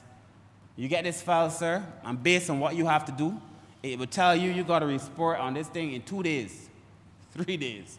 And you see when that second day or that third day comes, you get a warning, you get a reminder. Remember that this is supposed to be submitted by X date. Because you have to be accountable. A man comes and reports something to one of our institutions, sir, and hears nothing about it. You ask a question, sometimes you can't find the file, sir, and not only in child care or welfare, all over government. You go and you make a case, sir, you know, you go to the hospital sometimes and then they say they can't find your file. I mean, you must have heard that. People say you can't find the file, sir. These things are crazy. But if you can't find the file, sir, it means that, you know, nothing will happen. Or that people have this idea that you're working very hard when you have 1,000 files on your desk. And some of us, sir, have gotten very good at keeping files on our desk. Because it looks like you're working hard. You walk into a room, you see bare files on a desk, pile up. I don't keep files. My secretary will tell you I respond fast. I don't keep files. PS will tell you, I don't keep files. Come to me as soon as they say it's in it, pop. Message me at 2, message you back at 2:02 in the morning. But at the end of the day, sir, this idea, sir, that you can just have a thing ad infinitum, you know, you send it to me, I'm going to respond to you. That has to change. If you want to build trust in the organization, sir, it has to change, sir. And we set out some very clear timelines for most of these things. There has to be a child rights-based approach, sir. That is the international best standard, but it is also what we value in Barbados. What, sir, is the child rights-based approach? At the end of the day, sir, I think this is important, sir. It is enshrined, really, in our Constitution, pretty much, that you have a right. But that right, sir, must be made clear, sir, as it does here. And a whole range of new orders that we've laid out, a whole range. A whole range. So you can go to court and you can get a whole set of things very clearly laid out, sir, that you can do, sir. That does not mean you have to take the child away from the household. And we do not want to be able to say, sir, that every case has resulted in a child being removed from its household, sir. So, sir, what is this nexus between the Child Protection Bill and the Child Justice Bill? And I will only hint at this today because the minister with responsibility for children's issues, sir, and justice, the Honourable Minister responsible for information will deal with this next week in more detail, I'm sure. But, sir, there is a case now where children sometimes come in conflict with the law. A child over 12, when he comes into conflict with the law, sir, will normally find himself before the justice system. Many of the children that we've come to find, sir, who were before the justice system were there, sir, for what we call these refractory, sometimes, issues, wandering and other refractory issues. That has already been struck down by the court, so I don't need to discuss that, and Minister Abrams will probably speak to that. But when you check it, sir, a lot of the children who were before these institutions, sorry, I should not have said minister, the Honourable Minister responsible for information, I apologize, sir. But when we look at it, sir, a lot of these children who are there are also dealing with abuse themselves. And that what you see manifesting and what people write off, you are a rebel. In colloquial terms, sir, men and other people describe young girls as whatless. I was stopped leaving the supermarket the other day, and a girl who laid out her whole life for me told me that she was abused as a child for the time she could remember herself. She got pregnant early, I think like 13 or so, but she got pregnant early. But she was abused from the time she knows herself. Her whole family, some of whom knew what was happening with her, calling the young lady whatless. All over the streets, this is a whatless girl. She was abused, sir. We see some of these cases, sir, and we assume, sir, that a person who's being deviant just is, we used to call in Barbados hard ears. You may not even be getting the food when the day comes. You can hardly think. We were at the Justice consultation the other day, sir, the Honourable Attorney General and the Minister of State in that ministry and others. And a Trinidadian judge, sir, laid out very clearly a case, sir, of a young person in Trinidad who was suspended, I think, from school or expelled. Because when he was in that situation, a teacher came up to him, his head is on the desk, sir, his head is on the desk. The teacher comes up to him and they have a mild confrontation in the classroom. Get him out of school, he's a rebel. When the circumstances came to be known, sir, as said by the judge, it was a case where the night before, that boy's father had beat his mother to the point where she had to be hospitalized. Hit her over the head with a saucepan or a frying pan, sir, that was so heavy, some kind of pot, resulting in the mother being hospitalized. The brother of that child decided to intervene to help his mother and found himself getting damaged too in the process. The police then comes, so the mother has to go to the hospital, the brother has to go to the hospital. The police then comes and takes away the father, so that child now has to fend for himself. He was 13 or so? Has to fend for himself. He goes to school, he had nothing to eat in the morning, he witnessed his mother get brutalized the night before, police drag away his father, he didn't sleep, he's resting his head on the desk, has a slight altercation with the teacher, expelled from school, and the circumstances that led him to be there, sir, were nothing of his own doing. But they found that out afterwards, sir. I know that teaching is a very, very difficult time now. It's a difficult exercise, sir. I have, in my own experience, sir, a teacher who I thank all the time, allow me to say, Miss Wendy Griffith Watson, who would always come and check on me, sir. You're too bright, Kirk Humphrey, to get into much trouble. Trouble was my middle name. They used to tell me that I spent more time by the head teacher than I did in my classroom. But at the end of the day, sir, sometimes you need, and I know teachers, sir, are stretched. And there's some good teachers in the system, sir. Excellent teachers in the system. But dealing with some very difficult circumstances. Now, she's there to teach, so she's doing her job. But that child, sir, came there, sir, with other issues. If that child had got up and hit the teacher, or had gone and hit another child, that child would have been sent, in our existing legislation, to government industrial schools. But is that the kind of intervention that we want for that child? Is that what is in the best interest of the child? And the answer, sir, would have to be no. And that is why, sir, we have to look at the legislation, sir. We've joined the two bills, and we've put in place a system, sir, where you could, at different points, you can divert from the justice system into the protection system. But I will leave that there, sir, because that is a conversation for another time. And we've abolished, sir, the status offenses, sir, so that you can't go to these institutions for wandering and so on, sir. We've abolished those things. We've made it clear, sir, in that legislation. Sir, currently now in Barbados, if a child under 12 commits an offense, what do you do for that child? It's not very clear. Our legislation makes it clear that a child that commits a serious offense, not capital, who is under 12 years old, sir, would now go to what we call a secure treatment facility, protecting that child. Because a child under 12, by law, is said to not be able to commit a crime, not criminally culpable. So that child goes to a secure treatment facility, sir, where that child could get the level of help that it needs, sir. And hopefully, the level of rehabilitation that it may need, sir. But that is something in the legislation that we have to be able to address. And so there are a number of tools, sir, that are in this bill that we have to be able, sir, to address, sir.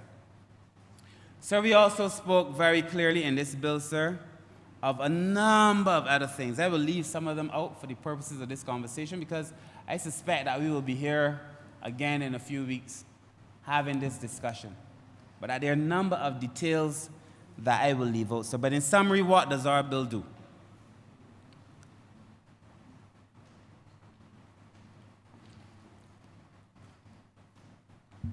Sir, of course, it recognizes that the government has a responsibility to safeguard and advance the interests of children.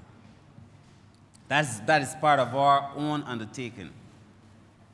We've set out, sir, in the interpretation section, sir, a very clear definition, sir, and all kinds of definitions of what are associated with children. Very clearly set out.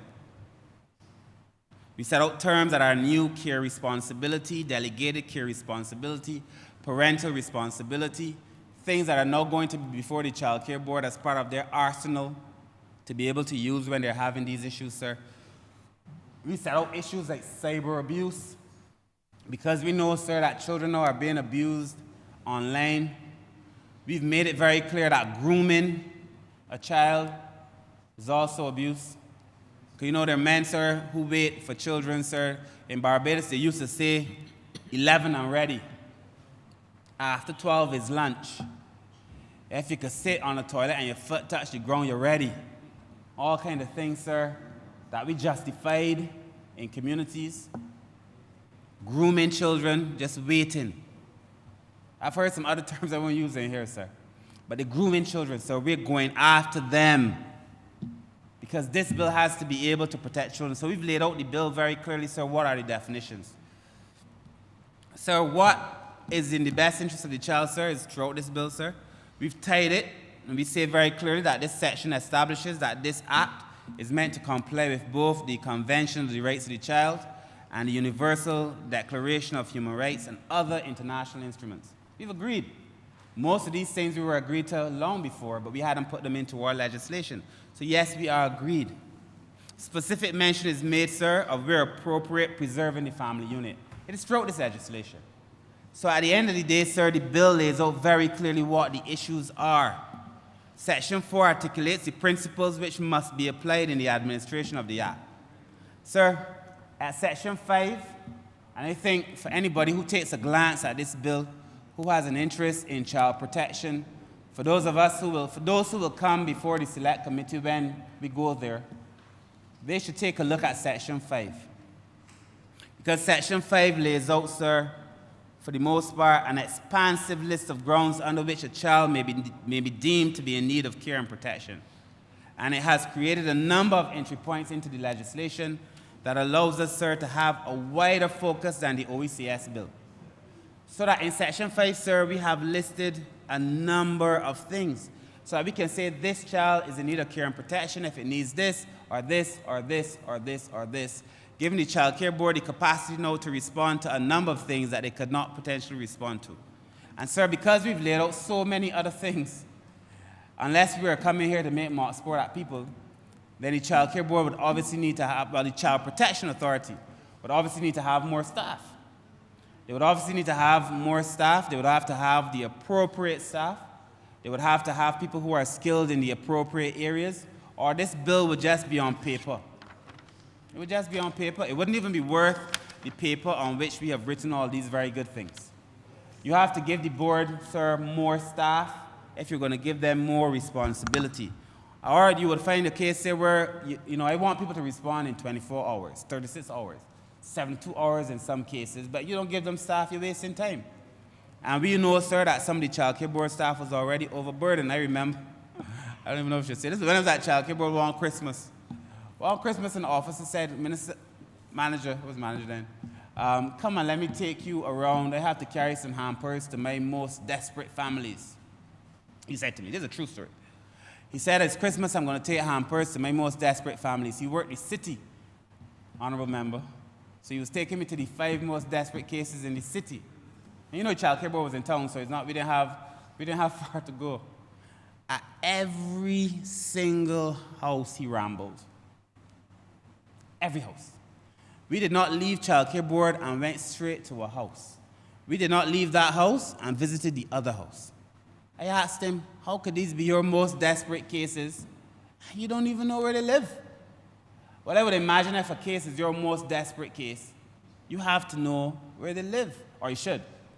But he told me that he was under so much pressure with the amount of cases that he was dealing with, similar to welfare, that he didn't have the opportunity to visit his most desperate cases often.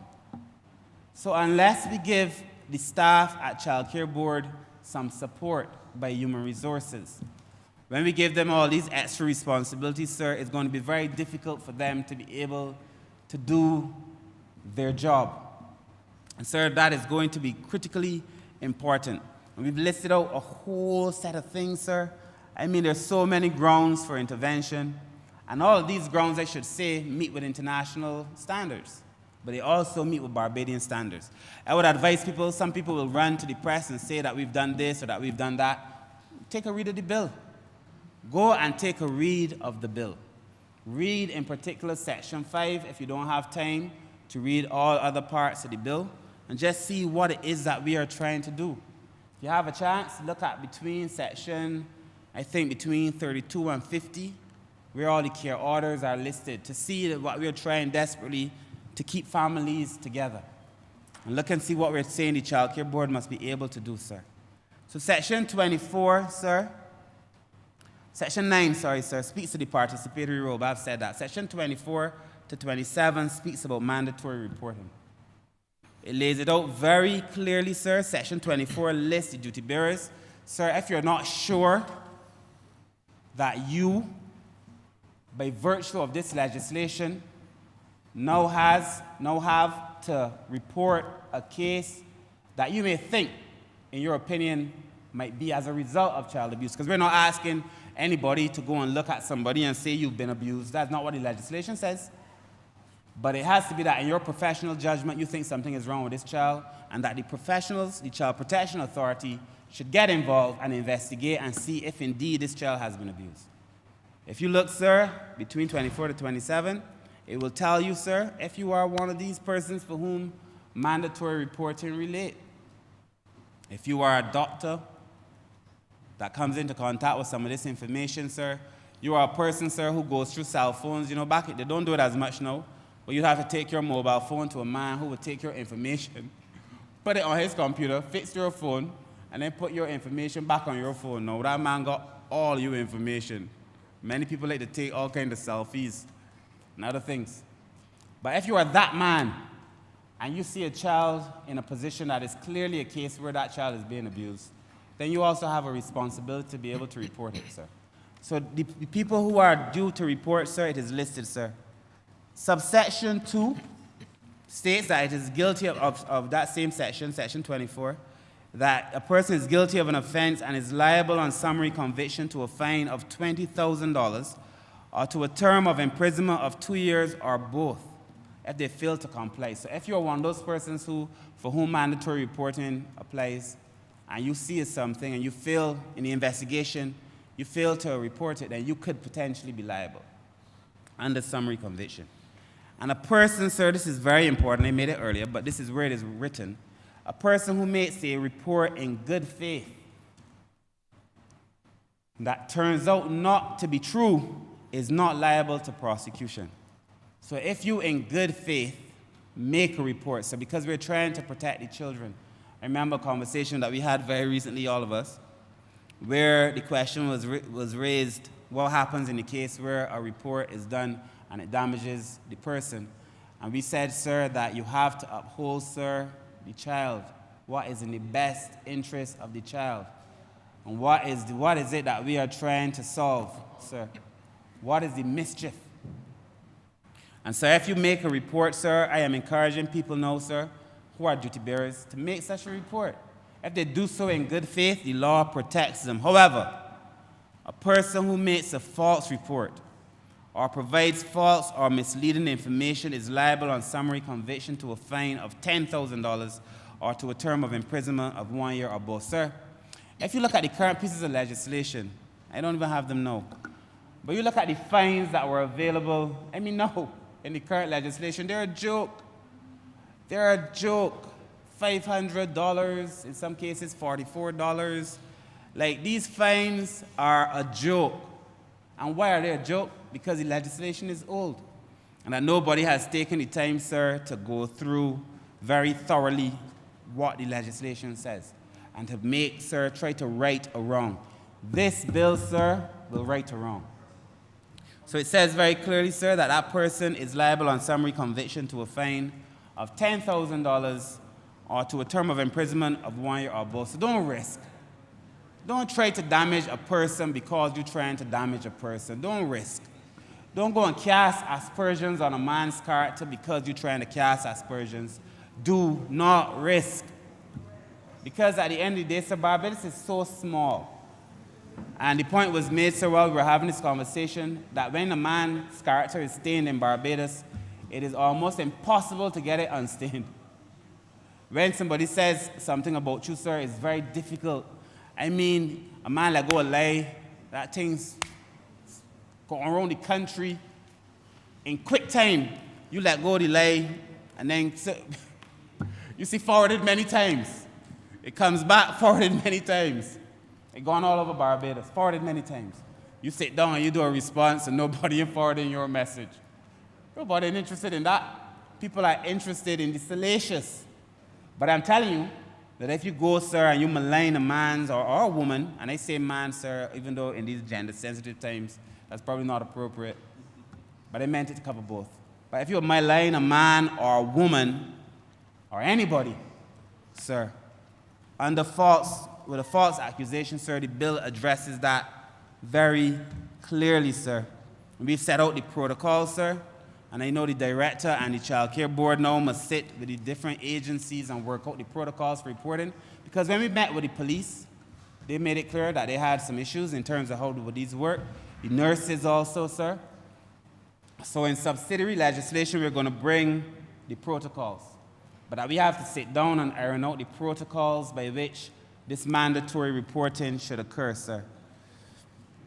And I think before we are able to do so, it's going to require intense training. The Child Care Board and all the other agencies must involve themselves in intense training of all the persons who are involved in this. You want to be able to say, sir, that the nurses understand, the doctors understand. The last thing that I think we should do in this or any bill is to use these fines and penalties, sir, as our first point of action. In most cases, fines and penalties should be your last recourse, so that you try to work with people to make sure that they understand what their duties are and to make sure that they're comfortable with it. And also to be sure, sir, that I'm pretty sure that a doctor or a lawyer, because the legislation also says that when you report under this legislation, you're not violating any professional ethics.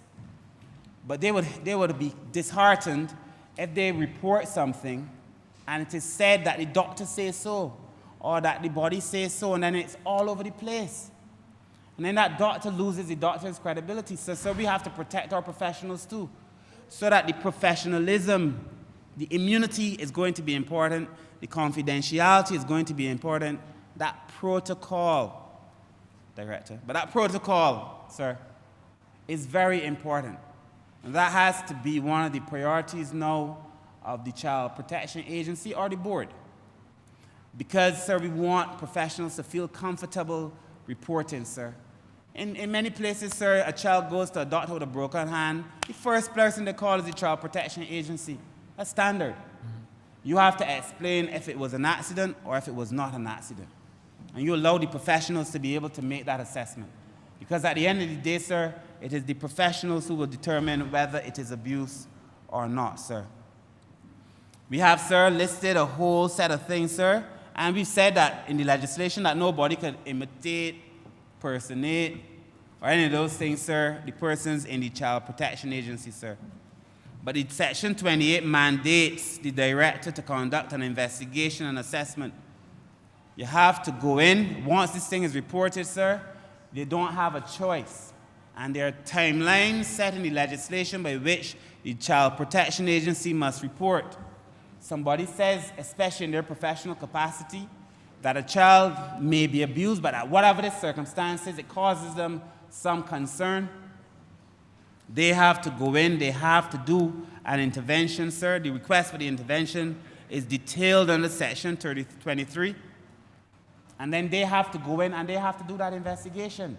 So you cannot, and they have to report it and they have to record it.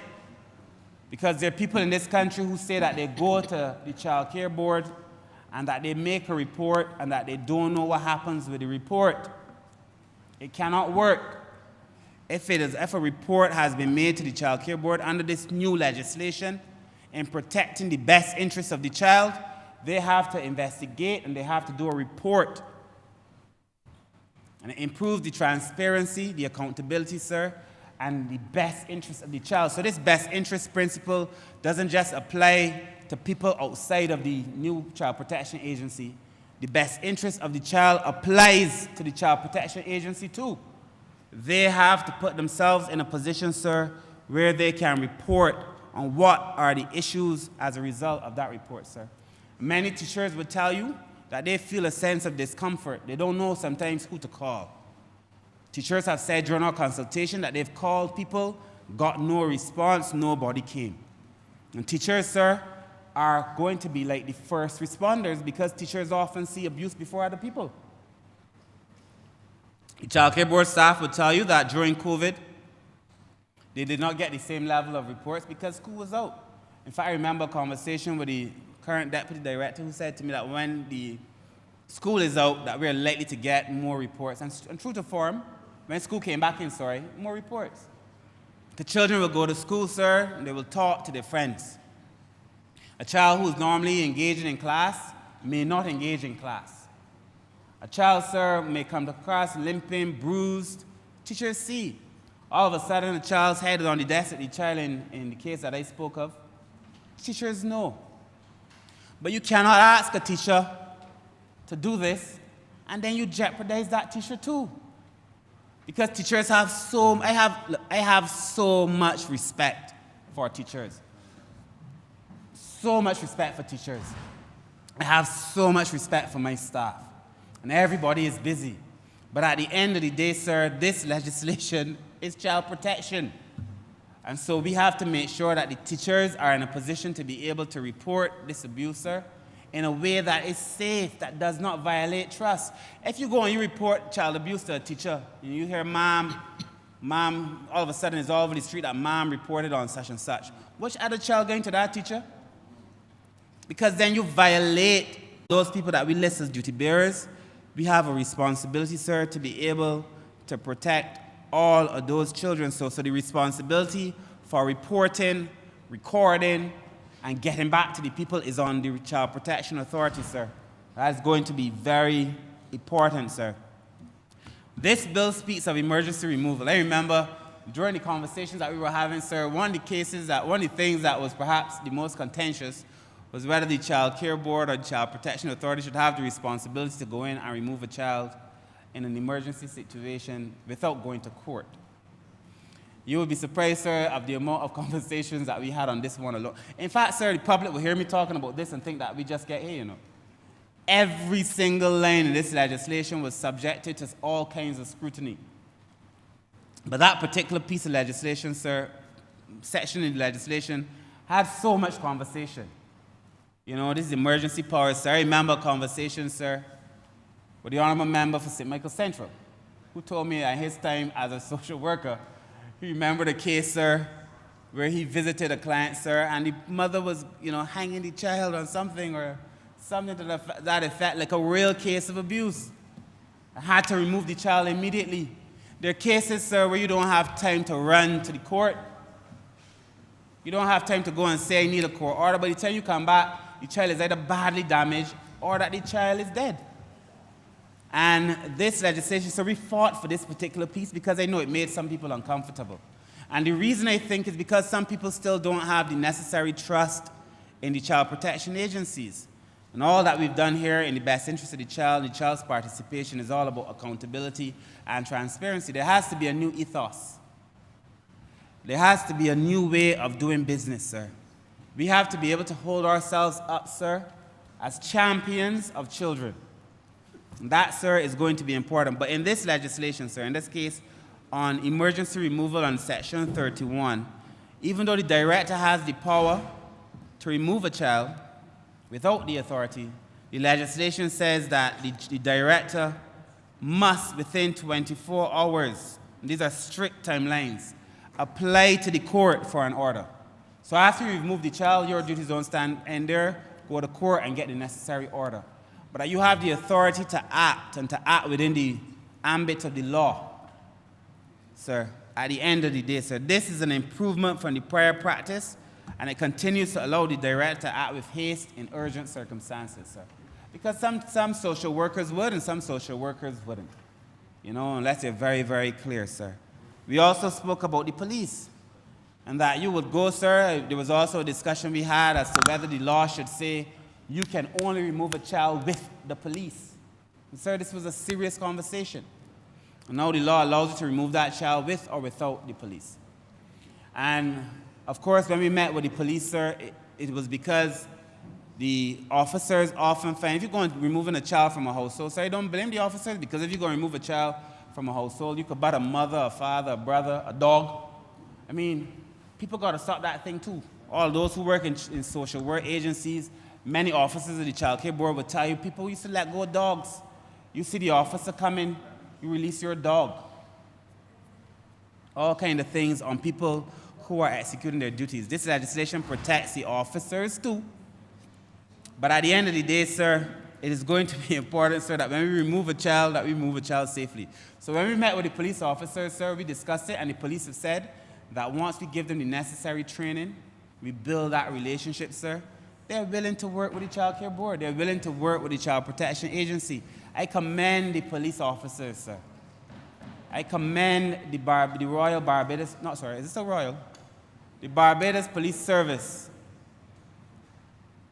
who are doing a good job, sir. They're doing a good job under some very difficult circumstances. I heard while I was in St. Michael Northwest very recently with the Honourable Member for the City and the Honourable Member for St. Michael Northwest, and a person who some would say, sir, shouldn't have said what he said, sir, because, you know, people associate him with all kind of other things, and in many ways, sir, so much wisdom. But he said to me, sir, the police are just driven by, he said the police in Barbados today is earning their pay. He said the police today, you can't say that the police today ain't working, that the police earning their pay. And he's a man, sir, that oftentimes the police will be troubling him. And he said that the police in Barbados today earning the pay. So I know that the Barbados police force is working. But they said to us, sir, you know what I liked about this bill? Is that everybody who came to the table, sir, understood that they had to act in the interest of the children. Nobody came with any airs or any ego, sir. When I reached out to UNICEF and I said I want to do this thing, in fact, I didn't reach out originally, you know. When I started drafting this bill, I went to the person who I asked to draft it with me, and then UNICEF reached out to me and said, let us work together on this bill because we'd had a relationship. And with their intervention, sir, again, no airs, no egos, no puff-upness, no haughtiness. Everybody come in at the table humble to be able to do what they must do in the service of the nation's children, sir. The police very humble. They said we don't understand in some cases what it is that the board requires of us, and that we would like greater guidelines and greater guidance sometimes. And I believe, sir, half of the problems that we have happen because we don't have relationship. I believe that the director of the Child Care Board must have a relationship with the Chief Education Officer. I believe that they don't. I couldn't understand how they can't. And I know that they have one. But that these things must happen, sir. Relationship will get much more done than the law. You know, if you can build relationships, you will get a lot more work done than if it is just written into the law or into the legislation, sir. And that is why I think these relationships are important. We've set up a whole set of committees, sir. Last week, Friday, we are building a team, so we brought together Child Care Board, Welfare, National Assistance Board, National Disabilities Unit for the amalgamation. We could amalgamate the social services sector easy. I could do it on paper, bring the simple legislation. By the end of the day, when this thing is passed, they're now the Family Services Department. Amalgamation, for all intents and purposes, sir, with no usefulness. And I could do that, sir, but that wouldn't work because you have to have relationship. If you're serious about protecting the nation's children, you have to have relationships. So we brought together all of these persons last week, Friday. And we had a fun time in the Botanical Gardens, a time from which I must tell you I am now recovering. Because my honorable friend, my good friend, the permanent secretary, decided to run a race against me. Honourable Member, I have been told about it. About the catastrophe that ensued. Yes, sir. Denied me of my glory. Yeah. Most people didn't see on the video when he tricked me. Yeah, he put his foot up. But anyway, sir, we brought together all of these agencies, sir, and we had a good time. And we had a fun time, but at the end of the day, the Honourable Member for St. Thomas obviously was there. I'm very much involved in all we do in the ministry. But when we left, I think the value in the amalgamation, they understood it better. Sir, I am committed to bringing this ministry together if it kills me. If it kills me. Because I know, sir, that unless we do it as one, we're not doing anything. If it is that you go to the house and a child is being abused, but you leave the hungry grandmother, or if you look and you see that the house is falling apart, and you just deal with one thing, I know that we ain't doing anything. My staff would tell you that I bring them to all kinds of meetings. I bring staff who are responsible for children to meetings on welfare. Staff who are responsible for welfare to meetings on national assistance. Because when the Family Services Department comes, it's going to be one department. And everybody's going to be responsible. They don't know. The director doesn't know necessarily that they're going to be responsible for that directorate. They might be one who's responsible for one thing, maybe dealing with something else when the whole thing happens. And that this idea, sir, that we can continue to work in silos, sir, is an error. And if we think we can work in silos in this country, that too is an error. If we think we can celebrate when something goes wrong in the Ministry of Health because it's not me, that's an error. All of us have to lift our game. All of us have to lift our game. The country depends on all of us lifting our game, sir. I don't celebrate, sir. When something goes wrong. I think the German word is Schadenfreude. It only exists in German. Not surprising. But it is a word, sir, where you kind of like celebrate at somebody else's challenges. Schadenfreude. Look it up. You know it, right? So that does not exist even in my mind because, sir, I feel that everybody has, or have, everyone must, that's a better phrase to be sure, work together at the end of the day, because if it is that we work in silos, sir, who are we really serving? Unless we're serving ourselves. Do you go to work, sir, to serve yourself? I am sure the answer to that is no. We can't go to work to serve ourselves, sir. I was looking back at videos of us just the other day because in 5 years, in a few days, it's going to be 5 years that we were elected. And I was looking back at videos of all of us 5 years ago. You don't see how you're aging is all I can say. But I was looking back at most of us 5 years ago, and these last 5 years have been hard, clearly. I look at pictures of me and I'm like, whoa, what happened to you? Something happened, but I know that is because we are working very hard. Sir, all of us are working very hard because you're not working in your own name. You know, somebody remarked recently that I go in gray when I let it happen. Modern science allows me to be black when I want to be black too. But at the end of the day, sir, all of us are working very hard. So because we can't work in silos, and we have to be able to serve the nation's children, sir. And that is why, sir, I began by talking about the emergency removal, sir, and all of us being able to work together to do it. Police, the nurses, the doctors, the teachers, everybody. Sir, between Section 32 and 50, we've listed a whole range of care and protection orders. Because the convention says, our international standards says, but more importantly, Barbadian values say that the priority must be to keep a child with the family. So you have a whole range of interventions before you actually take a child away from its house. a whole range. The court now has a whole range of options. We're now making it easier on the court, sir. And if there's one thing that has gutted me, and you, I'm sure, sir, it's because you will see a child go to court or be abused at 8 years old. The incident, all the attorneys in this place, so the Honourable Member for Christchurch South, the Honourable Member for St. Michael South East, the Honourable Member for St. Joseph, they all know it. You will see a child happen, the doctors know it too. Abuse happens at 8, pharmacists, everybody. That case takes so long to be heard.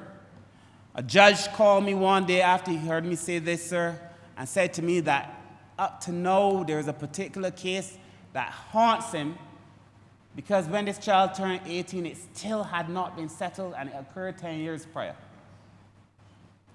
Because our justice system sometimes moves slowly, we have to make it easier for the courts to be able to do their job too. But that's sometimes what you see, sir, at 18. So a child comes back, and remember the lady that I told you spoke to me outside the supermarket. You get abused at 8 or 5 or 4. By the time you finally come to court, sir, for everybody to see, really, I don't know that we've been doing in camera hearings, are we now? I'm not so sure. But by the time you come to court, sir, as a person, 15, 16, 17, I heard somebody say the girl had so much tattoos. Look at how she dressed. You go on her Instagram. You cast in judgment not on the 8-year-old child that got abused.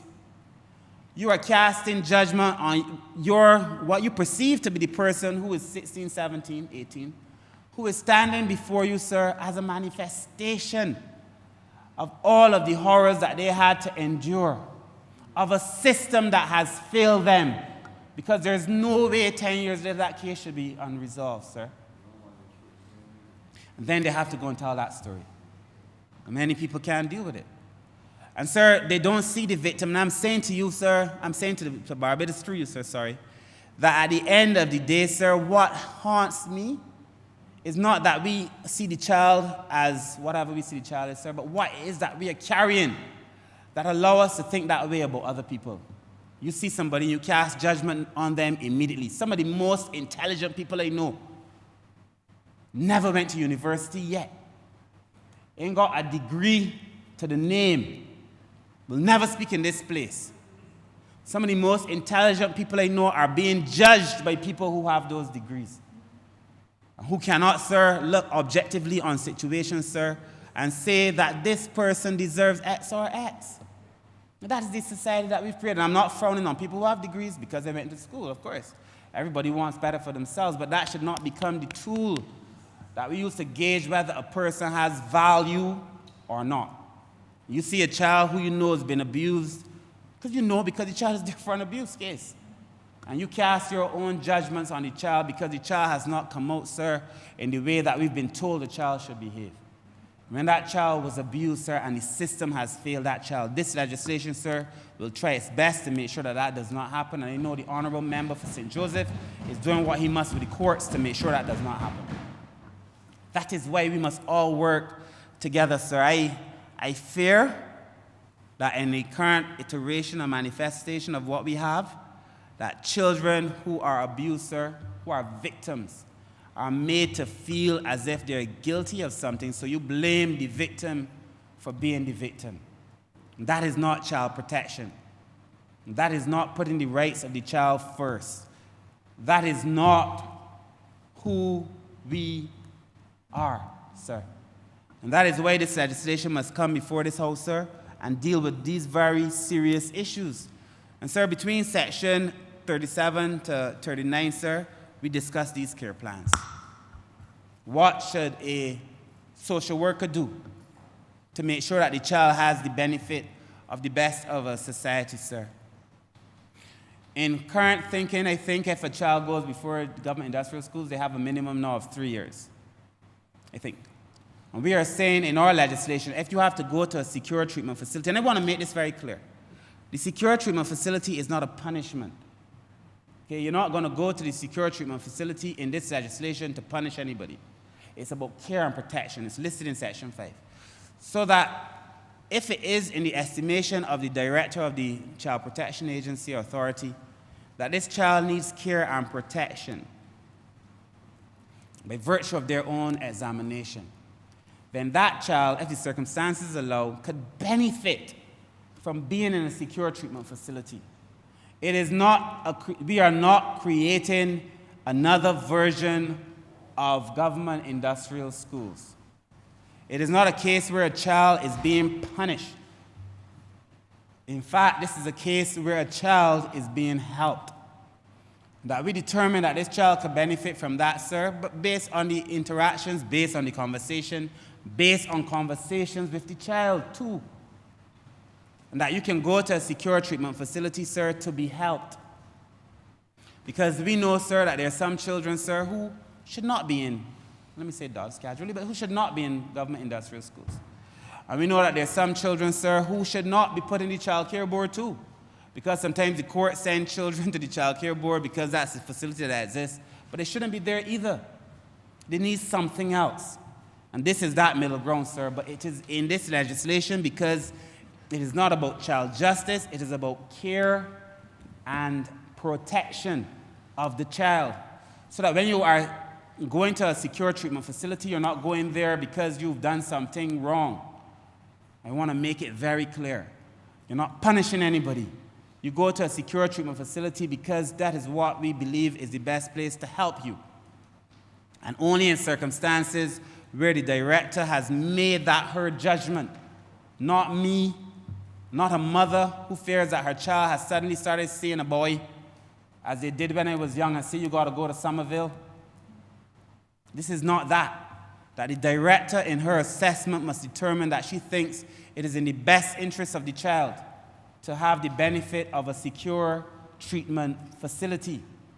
That, sir, is the complete difference, sir. And we are saying that that child in the secure treatment facility cannot be there for more than 3 years, but that every 90 days, every 3 months, it is mandatory that a review is done. So that the child ain't lost way in the system. We got children now, some of them that feel like they lost way in the system. You know, we made it clear that parents should be able to come and visit their children. There are children who are staying now in the Marina Brewster facility at Fire, sir. You know, children who are there, sir, and the parents don't come, sir. The child care board, sir, I'm sure would encourage many cases for parents to have responsibility, relationships with their children. This legislation works on making sure that you have a relationship. Because when you go back into the society, sir, you have to have a relationship with your family, hopefully. So it's about building relationships, sir, to make sure that at the end of the day, sir, we maintain that relationship. This section, Section 39, specifically reflects the ethos of the CRC, the Convention on the Rights of the Child, sir. The principle of best interest of the child. And it can be served by reunification, sir, under this legislation. But more than that, sir, it reflects the best interest by Barbadian standards. What is going to be important for Barbados? Sir. And therefore, sir, it is going to be important for us, sir, that as we do this legislation, sir, that we continue to maintain, sir, what is in the best interest of the child. And the best interest of the child, sir, must be that it stays with its family. I have, sir, visited some of these homes, sir. We've been encouraging fostering, you know. We ask people to come and foster children. We want to encourage fostering of children, sir, because children need a role model. We went down to Nightingale Home the other day, sir. I hate to pick on the permanent secretary. But when we were there, sir, children drawn to the permanent secretary. I'm hearing him now telling me about fostering children. I hope he follows through. I hope he follows through, sir, because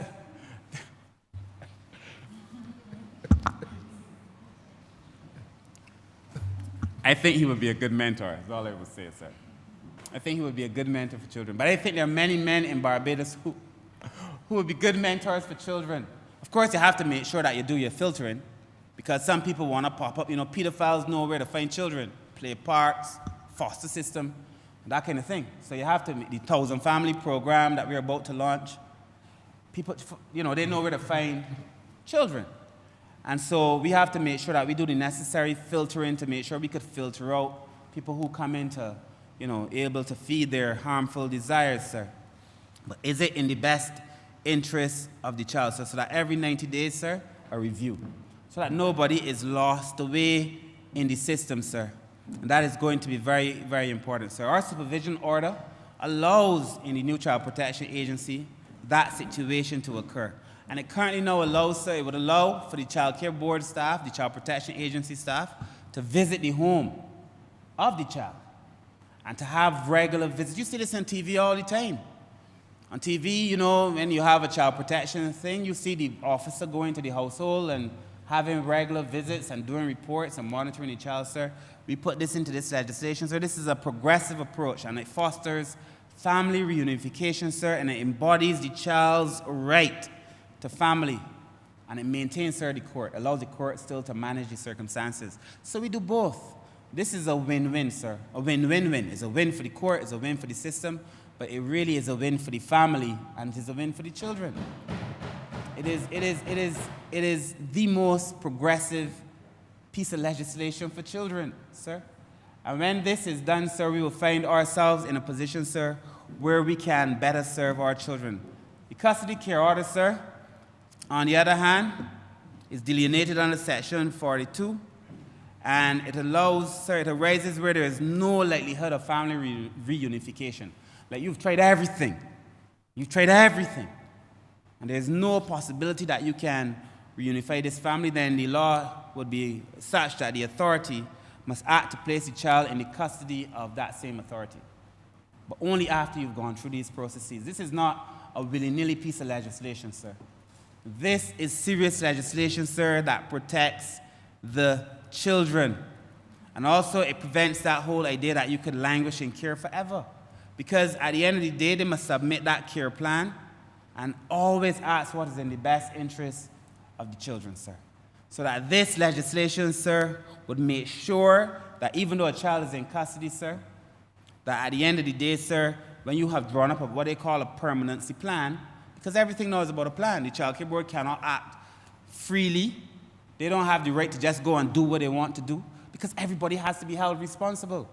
So that in this permanency plan, sir, it says these are the things that would matter, sir, in relation to taking care of the child, sir. And then in relation to the offenses, sir, to children, sir, if you leave a child unsupervised or unattended under Section 60, there is a fine of $25,000 or a term of imprisonment of 5 years or both. Now, all law, I believe, stands the test of reasonableness. And this is not to say that every time something happens, you can go and snatch at the people's children. It's not that. But obviously, after investigation, if it is felt that this particular household is a threat to the child, then you have to do something. But there are circumstances, sir, there will be mitigating factors, sir, that would have to be considered. So not everybody is going to have to pay this $25,000 because they know how it goes. Somebody in press or on social media is going to say, no, if it's popped to the shop, the Child Care Board wants to charge me $25,000. This is not that case. But you have to make sure that you leave your child secure. But truth be told, there has been an incident in Barbados where that did happen, though, where somebody left home and said they were going to the shop, and a fire broke out, and we lost a child.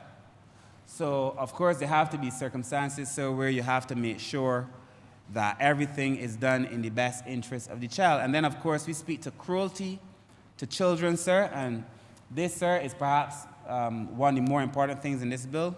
I mean, I think penalties and fines should come last, and we've discussed a whole range of other options. But I've said to you, sir, I've seen fines of $960, some real arbitrary numbers, $488, I don't know why, but arbitrary numbers. But in this case, in this bill, if you violate, sir, and you exhibit some kind of cruelty to children, and it reflected under the things that we say for which a child might need protection under Section 5, there is a fine of $100,000 or imprisonment for a term of 10 years or both, because we are serious. This is a serious government, serious about protecting the nation's children. A fine of $100,000 or imprisonment for a term of 10 years or both, sir. So this is to say to people who are abusing children that this government is serious.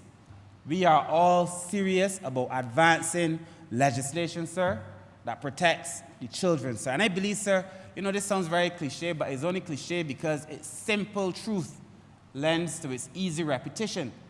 But that children are indeed the future.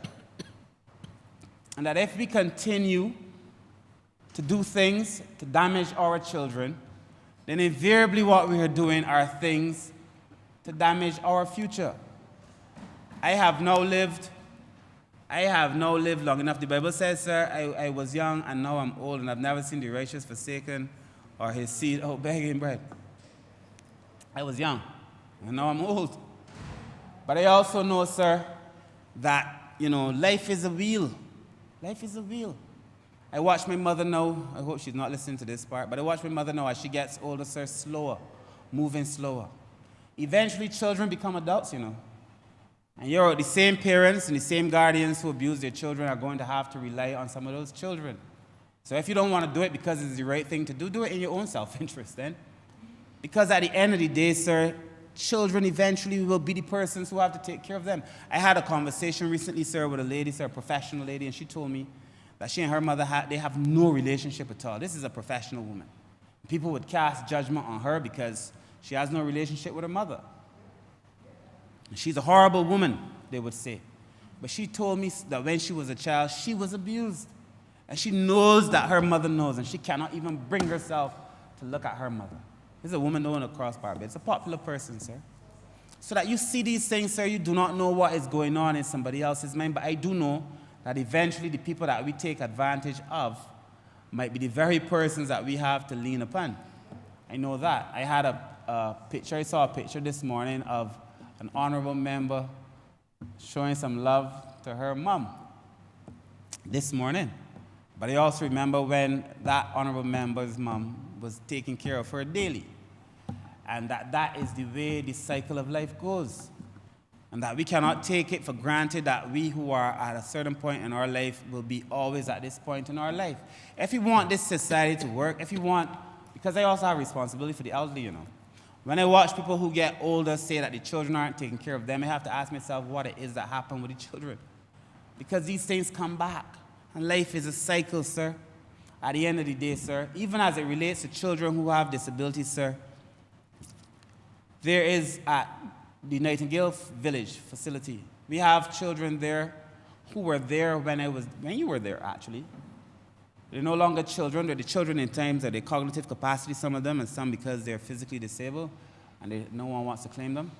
But we have children who are still at Nightingale's facility, sir, who are disabled adults in that facility with no one to come and claim them, no one to care for them in many cases, besides the staff of the Child Care Board, who I must tell you do a wonderful job.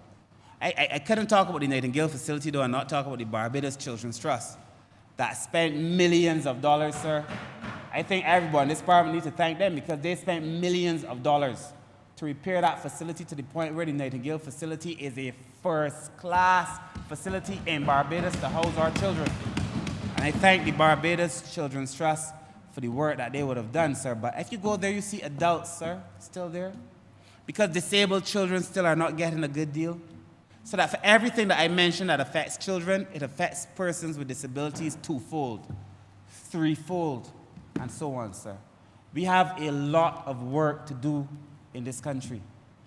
Barbados has a lot of work to do to protect its children.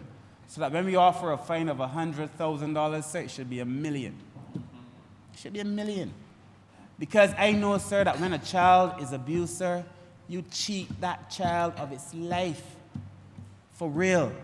And that the amount of work that you have to do, sir, to try to build back that child's self-esteem, to build back that child's confidence, to allow that child to be a productive member of the society. Then when you cast stigma on the child for the rest of the child's life, the child can't walk down the street. You know she child from she father. No Bajans. You know that child belongs to she father. The stigma associated with it is rough. Then the justice system, sir, sometimes can be slow. Also rough. So you're victimized everywhere along this process, sir. very important work that all of us have to be able to do. So, sir,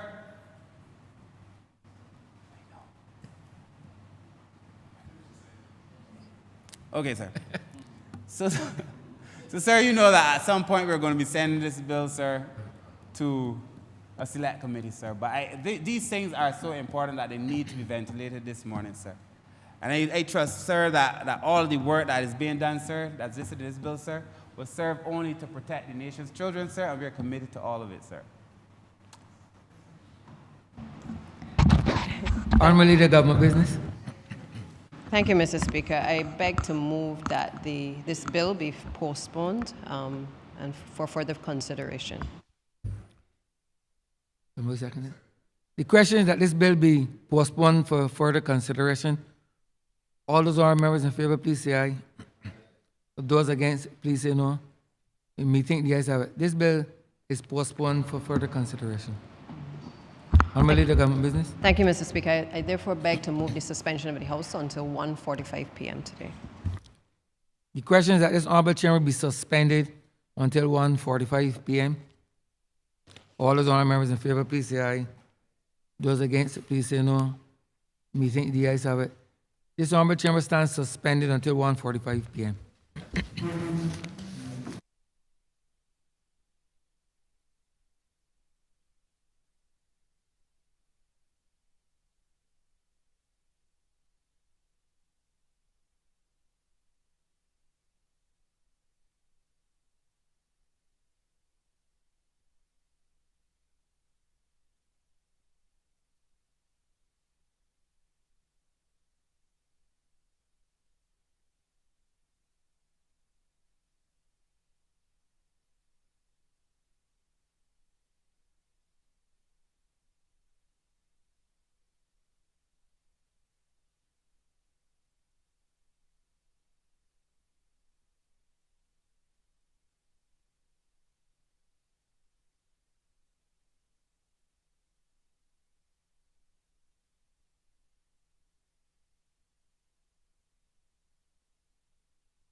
Sir, in the name of the Honourable Minister of Agriculture, Food and Nutritional Security, to move the second reading of the Three Houses Spring Management and Control Bill 2023.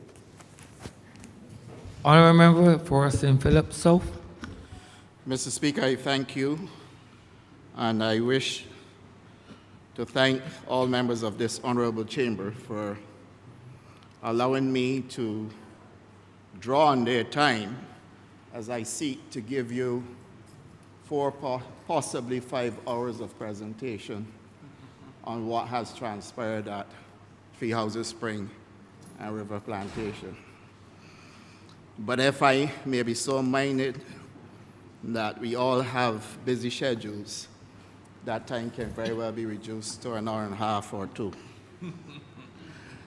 Mr. Speaker, when I reflect on my days as a boy growing up in St. Philip, being very cognizant of the location at River and the Three Houses Spring, where we as boys would travel from Church Village to walk to Three Houses Spring. Yes. Yes. It's the Three Houses Spring Management and Control Act and the BADMC Amendment, which Mr. Speaker, will be a cognitive debate. And they are inextricably linked. The question is that those two bills be treated as a cognate debate. All those honourable members in favor, please say aye. Those against, please say no. We think yes. Continue, honourable member. Thank you, Mr. Speaker. So as we traverse from Church Village to Tree Houses, where we would go to the spring, 1 for recreation, 2 to fish, and 3 explore Tree Houses, I believe I'm in the ideal position to speak to 1, what used to be at Tree Houses Spring and River Plantation, and what is currently the case at River Plantation. Now, as a boy, having experienced River and Tree Houses, River by dint of its name is a place that is prone to flooding. And Tree Houses, the plantation, when we were pretty much involved in a sugar industry that saw all of Barbados planted up in sugarcane, it is important to note that we need to come to terms with our reality, sir. And so therefore the effort on my part really is to seek to bring justice to what is happening at River, particularly as it relates to the Tree Houses Spring. Now, we didn't just arrive at this position, Mr. Speaker, and so therefore I wish to use this opportunity to thank my permanent secretary, who is here with us, and indeed the CEO acting of BADMC, for being on this journey with us to be able to get this bill before Parliament. And therefore, Mr. Speaker, I believe that there are times in our life when we have to reflect, particularly when we know the genesis of what we're dealing with.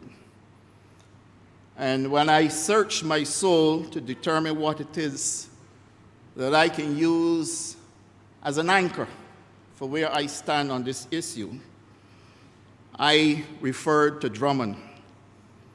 And I quote, Mr. Speaker, "I shall pass through this world but once. Any good, therefore, that I can do, or any kindness that I can show to any human being, let me do it now. Let me not defer or neglect it, for I shall not pass this way again," unquote. And I think, Mr. Speaker, you would understand and appreciate that having been raised by the people of Church Village and indeed St. Philip, and being part of a culture where farming is at the core of their very existence, this opportunity that has been given to me and the honor to serve in this honorable chamber to represent that which is right by the people of St. Philip is about fitting for me to refer to Drummond. Now, Mr. Speaker, we have a situation at River where previously, and this is prior to climate change, water would flow throughout that stream all the way down to a catchment called Bronx Pond. And in those days, really, dating back to the 18th century, there were never major challenges in terms of water damming or water flow, because at the time when this legislation was passed, this is the second piece of legislation that would have been passed in the Parliament, but the first one that was really proclaimed. And Mr. Speaker, this legislation basically spoke to how the stream was supposed to be used and how people were supposed to behave. There's something along that stream called riparian rights. And riparian rights refer to people who live or own property along the stream, who had an entitlement to access the water from the stream for a total of either 8 or 40 hours in a given day. but at no time should the stream be obstructed to the extent that the flow of the water is discontinued.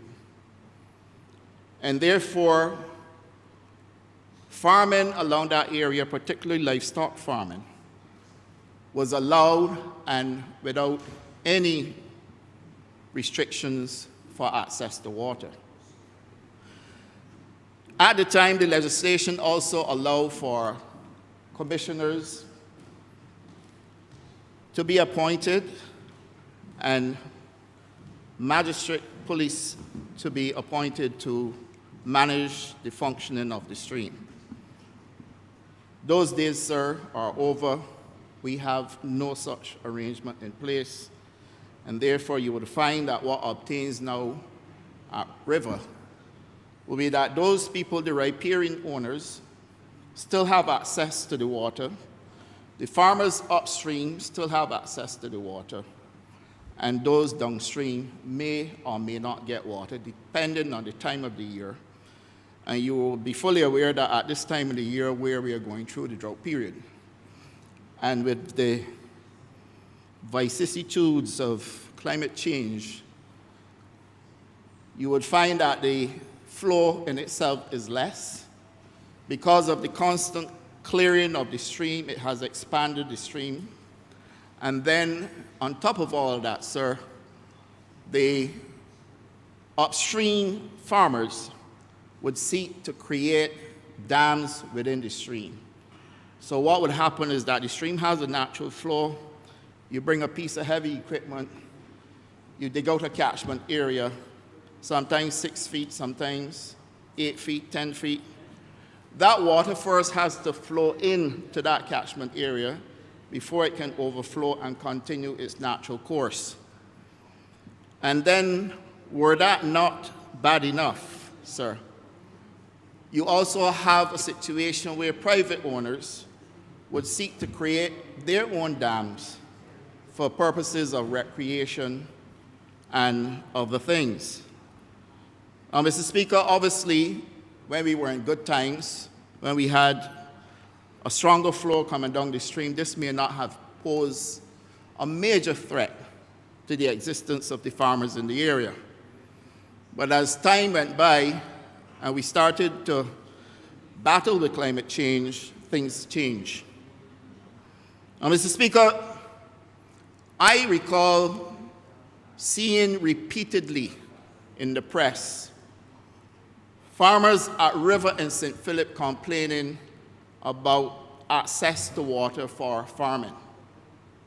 I do also recall, Mr. Speaker, sir, where many of the people who live between Bayfield, St. Catherine's, Marley Vale,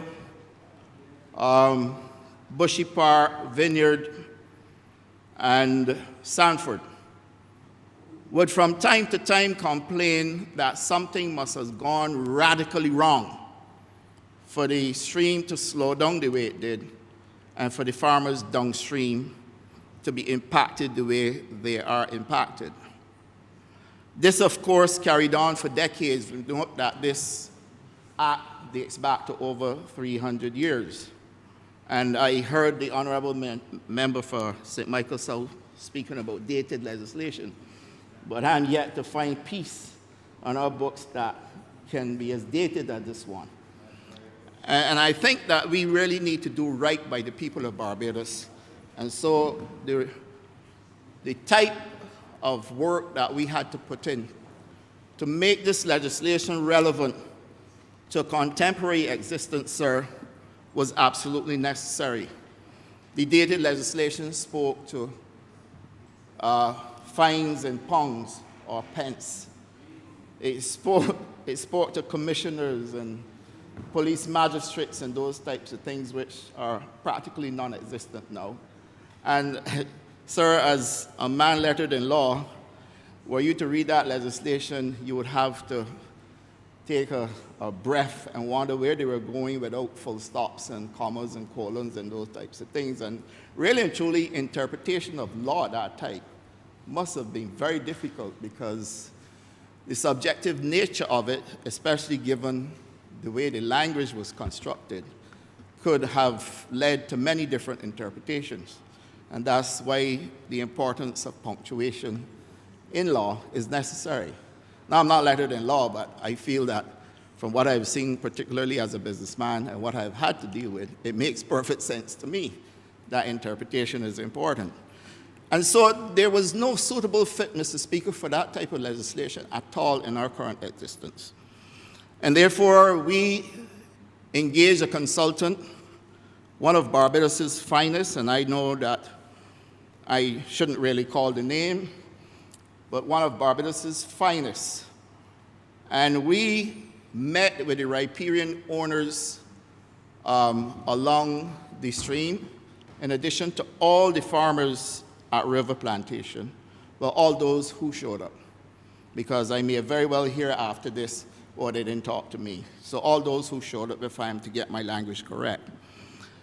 And Mr. Speaker, we had 2 sessions plus a final session in order for us to share what the plans were, and at the same time, allow for us to take feedback from the riparian owners and from the farmers at River. Having done all of that, we were then able to settle on what this legislation was going to be and how we would seek to get the Attorney General's certificate so we can pass this through Cabinet and be here to present this on the behalf of the people of St. Philip and indeed the people who do farming at River Plantation. Mr. Speaker, there is no joke when I tell you that when we were part of the opposition in this honorable chamber, we had a program called Rubbing Shoulders. And one day, a Rubbing Shoulders visit was taken to River Plantation to see what was happening up there with the farmers.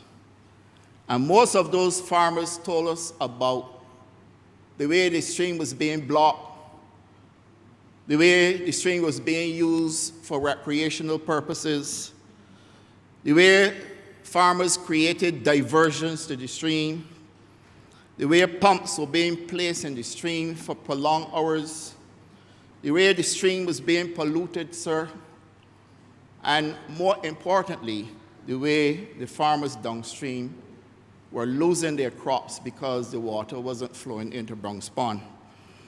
We actually had to use trucks at one time, Mr. Speaker, to move water up the river to fill Bronx Pond so that farmers can get access to water. Such was the struggle of those farmers at River. On that Rubbing Shoulders visit, we gave the assurance that if we were to come to government, this nonsense had to stop.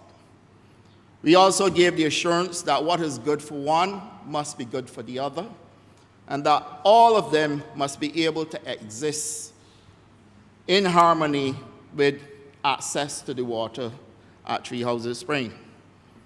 Now, Mr. Speaker, coming out of that, we made a decision that we had to do right by the farmers who exist at River Plantation. A River Plantation is a plantation of 400 acres of land. There are just about 100 farmers who are registered to farm at River, and there is some 60 acres of land that is currently in cultivation. But because of the limited access to water, we cannot yet get all 400 acres in production, and that is sad. Mr. Speaker, you would hear me on more than one occasion speak in this honorable chamber about access to land and the challenges we are facing with water, and that any farmer or individual who must enjoy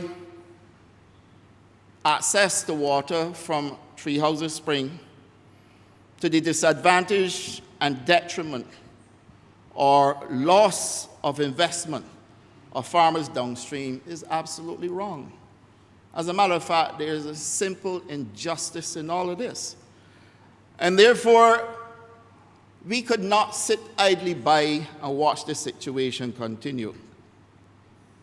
Many of the farmers would call me 3, 4 o'clock in the morning when they're going out to say, we haven't received water coming down the stream. I am going to go and check.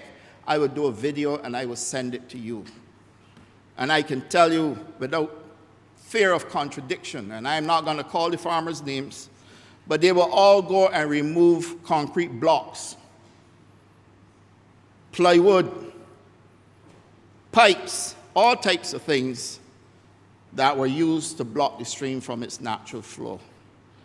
The BADMC had up a sluice gate up there with a camera, and that was completely ignored. Camera was taken out of commission. Water diverted from that sluice gate to the other side of the stream, Mr. Speaker, so that those farmers who have leased private land can get access to water, and to the deprivation of those who are actually legitimately on lands managed by the BADMC. And Mr. Speaker, when we became government, we placed priority on how we can actually right this wrong. And therefore, the Prime Minister, with her team, and I and my team, we revisited River. And I kid you not, Mr. Speaker, those farmers were so happy to see her because they were accustomed to seeing me, and I suppose the choice between her and me, they would obviously go for her, because I will never be able to stand, Mr. Speaker, in her shoes when it comes to confronting these issues and being brutally frank about how we have to deal with them. Well, Mr. Speaker, one farmer came up and he started to complain. And I saw tears. You know how we have these emojis where people laugh and the tooth ears flying up the side of the eyes? I saw the man crying with the tears popping out the side of his eyes because he was so happy to see that we came there to bring relief to them after he had lost about an acre of okras,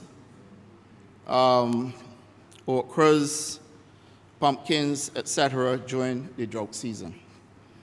And we made a promise that we would repeal this act to make sure that we can bring justice to what is taking place at River. Because many times, when the stream was blocked, to be very honest, I would say to the extension officer, and the acting CEO of BADMC can bear me out on this, go and report the matter to the police. Take the evidence and go to the police. But the police really couldn't do anything either, because the law in its present form required a police magistrate or one of the commissioners to be able to take action, and we had none of them. And then, Mr. Speaker, we also asked the extension officers and the team to travel the natural course of the spring to determine wherever there is a block, we should remove it. But that in itself is literally an impossible task. Because to walk that entire stream, sir, to search for where people have set up blocks along the stream can take not only a couple of days, but it can be at fairly high risk. And high risk because, one, you may have to traverse private owners' property, and they had no authority to do that. And then equally, you had to also be wary of the fact that people may use the opportunity to vent their feelings about the blocks that are in the stream that were about to be removed, and this can result in conflict that no one wants to have to deal with.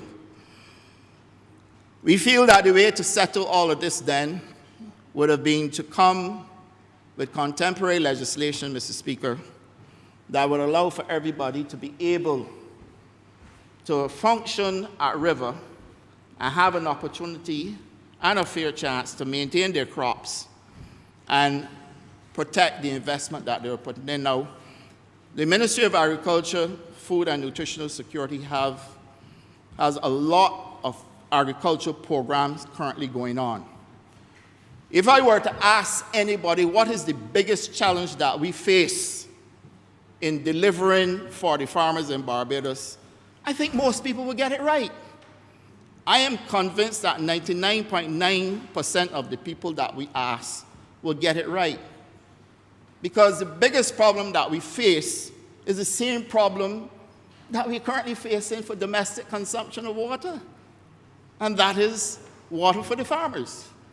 Now, I have read, even in today's newspaper, I have read extensively, Mr. Speaker, on issues relating to water. People have spoken about desalination. People have spoken about water reuse. People have spoken about the same springs. As a matter of fact, if you were to listen to the call-in programs, Mr. Speaker, I would say dating back some 10 years. And then there was another time when I was a lot younger, I would listen to a program called Tell It Like It Is. And there was a gentleman called the Cement Man. And these gentlemen who called the call-in programs all articulated very well that, one, we should go to water catchments in order for us to support agriculture in Barbados, and that is what this government has done, you know. When I calculated the amount of money that we can end up spending, and I've said this before, in order for us to provide water for the farmers in Barbados, you're talking well over $100 million. And this government has set about to provide water for the farmers of Barbados by doing the catchments. We have phase one at River. Phase two is to go by the hot pond at Three Houses Spring. And then we've done all the others, and we are doing drilling at the north of the island rather than do catchments, because you still have to have water to fill the catchment. But this spring is about the perfect example that you can find, sir, for us to be able to do a catchment and use the natural flow of the water to fill the pond and allow for people to have an irrigation system that allows for everybody to get water. Mr. Speaker, the changes that we made to the legislation were not made to disadvantage anyone at all. As a matter of fact, I can very well argue, and everyone who understands the culture in St. Philip and who's prepared to take a side for or against will all say one thing: this legislation is fair to everybody. And it is fair, sir, because people would just tell you, man, knock down everything, lick it up, let the water flow, man, break up everything, and don't care about certain people. This legislation isn't doing that, you know. What this legislation is doing is allowing for the intent of where the first piece of legislation was going, and that is to continue to allow the riparian owners to have access to the water. But what it is also doing, it is allowing now for a management system to be put in place through the BADMC so that they can take full management control of the river plantation and in particular the management of that spring. Mr. Speaker, previously, if an extension officer had gone on anybody's private land, that extension officer would be in severe trouble. If an extension officer dared to tell anyone on their private property, you have to discontinue your catchment for a period of time, that extension officer could very well find himself in danger.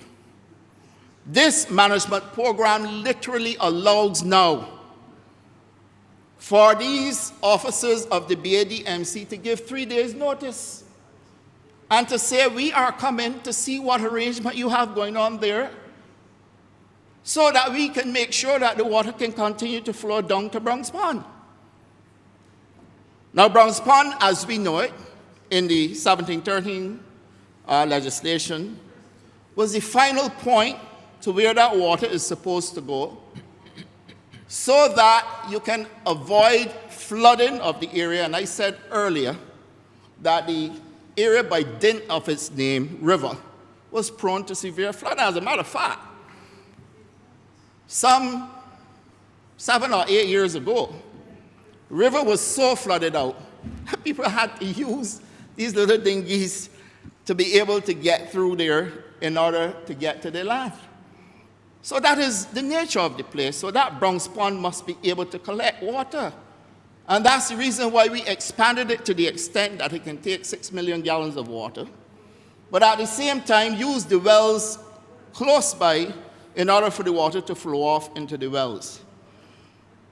I find it impossible, sir, that that stream is still flowing, but the water is having a difficulty getting to Bronx Pond. And therefore, it tells me that there is some act that is taking place upstream that must be dealt with. Mr. Speaker, when this legislation is passed, the officers of the BADMC will now take full control of the entire river construct. And anybody that is blocking that stream will be dealt with accordingly. It is not going to be a case where there is going to be any acrimony, because the legislation is very clear. You may do so for 8 and 40 hours accordingly.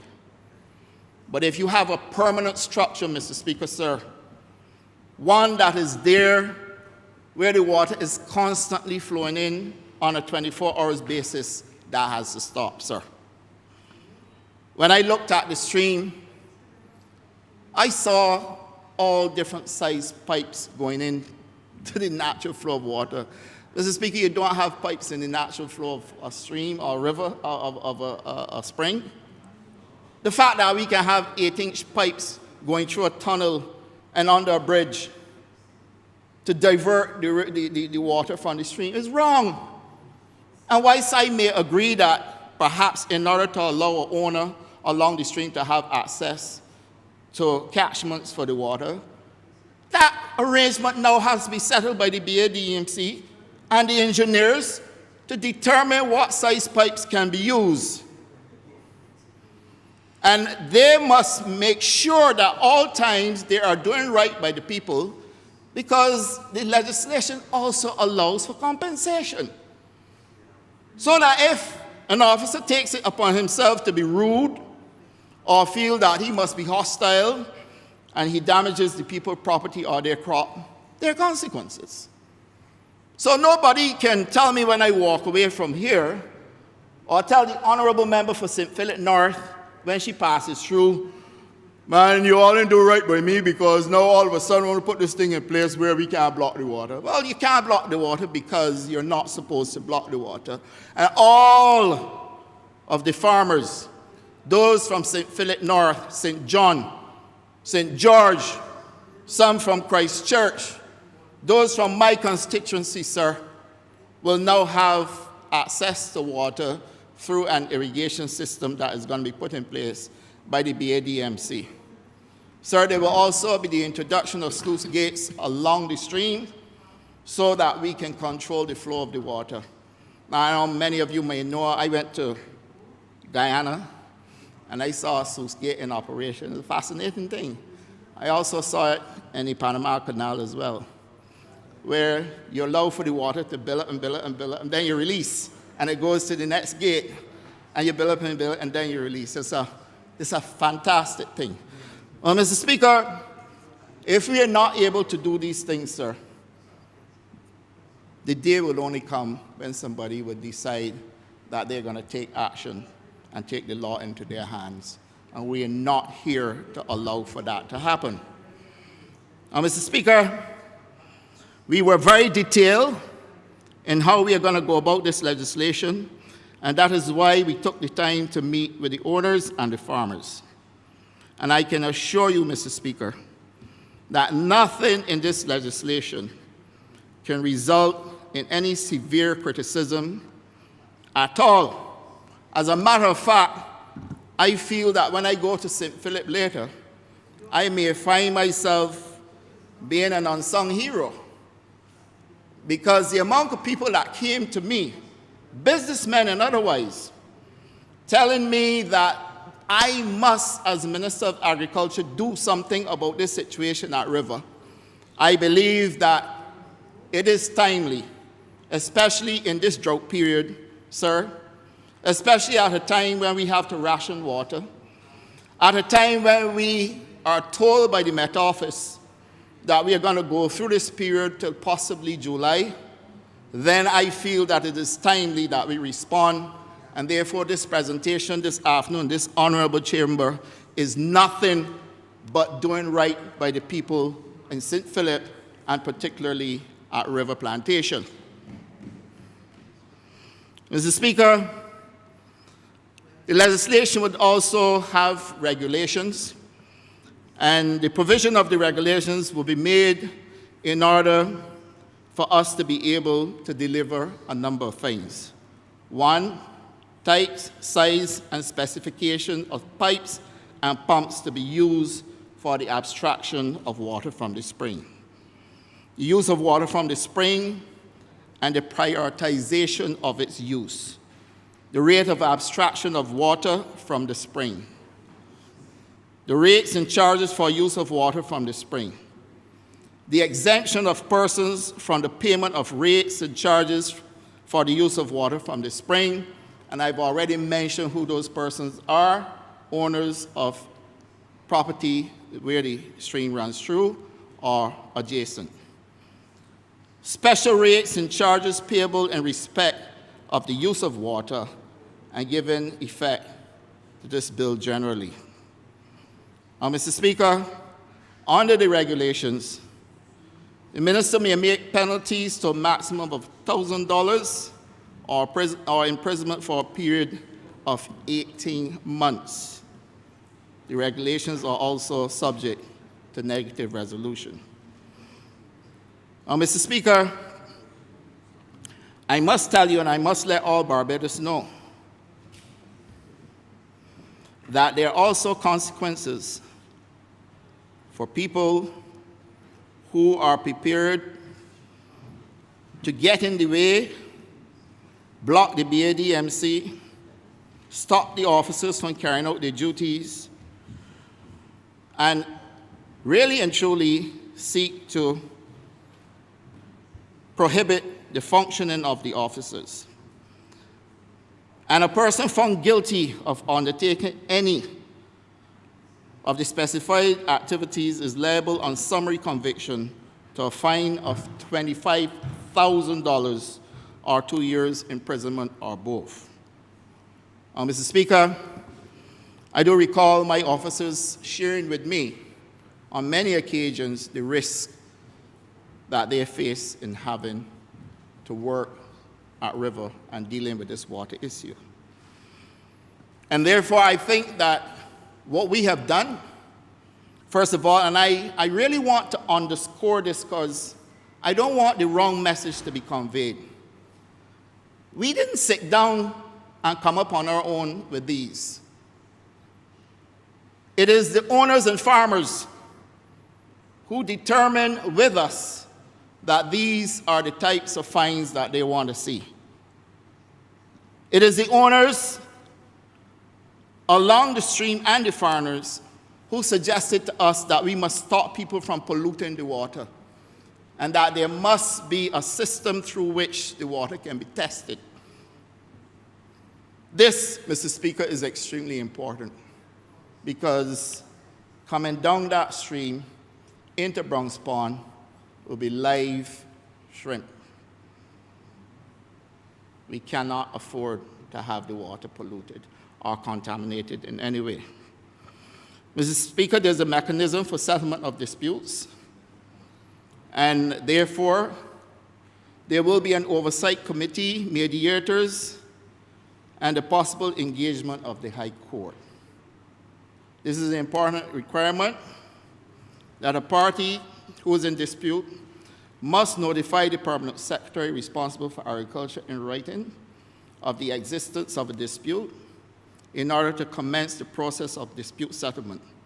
The permanent secretary must forward correspondence to the chairman of the Oversight Committee within 3 days of receipt.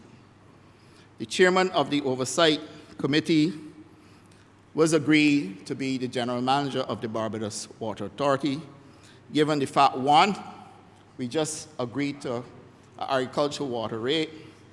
We agreed that all water management issues should be with the Barbados Water Authority, and that the BADMC, even though it had its own irrigation construct, they too had to work with the Barbados Water Authority in terms of being able to manage and implement the agricultural water rate. So, Mr. Speaker, there is going to be a fully implemented management system with an oversight committee, and therefore, anybody with a grievance should be able to get that grievance heard, and as I said, if not satisfied, this can go all the way to the High Court. Mr. Speaker, the farmers at River Plantation,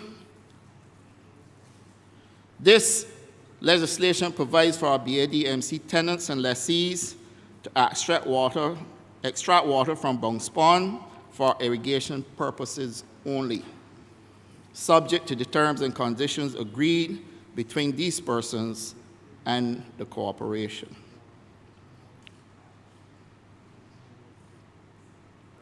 The bill itself, Mr. Speaker, will see, in order for us to be able to effectively manage this, that we needed to make an amendment to Cap 254 to allow for the BADMC Act to be amended to insert where the BADMC shall now be responsible for the management and control of the Three Houses Spring and Three Houses Plantation.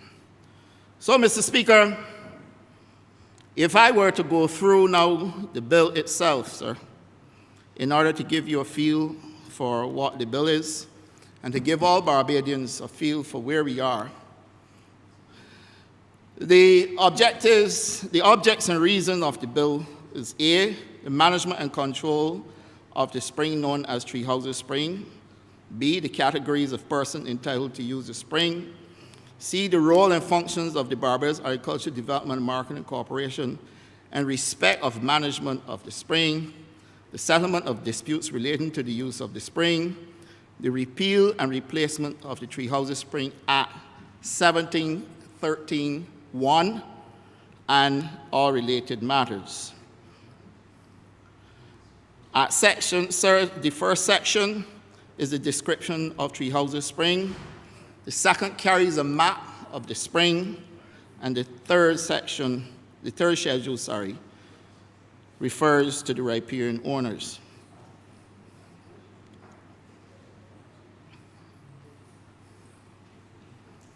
Mr. Speaker, the BADMC will be the management entity under Cap 254 amendment, and this means that the Barbados Water Authority, which has an established bill, Water Authority Act Cap 274, must also be part of this process. And therefore, we believe that with the Barbados Water Authority being part of the process and the BADMC being the management entity, that we have done fair by everybody involved.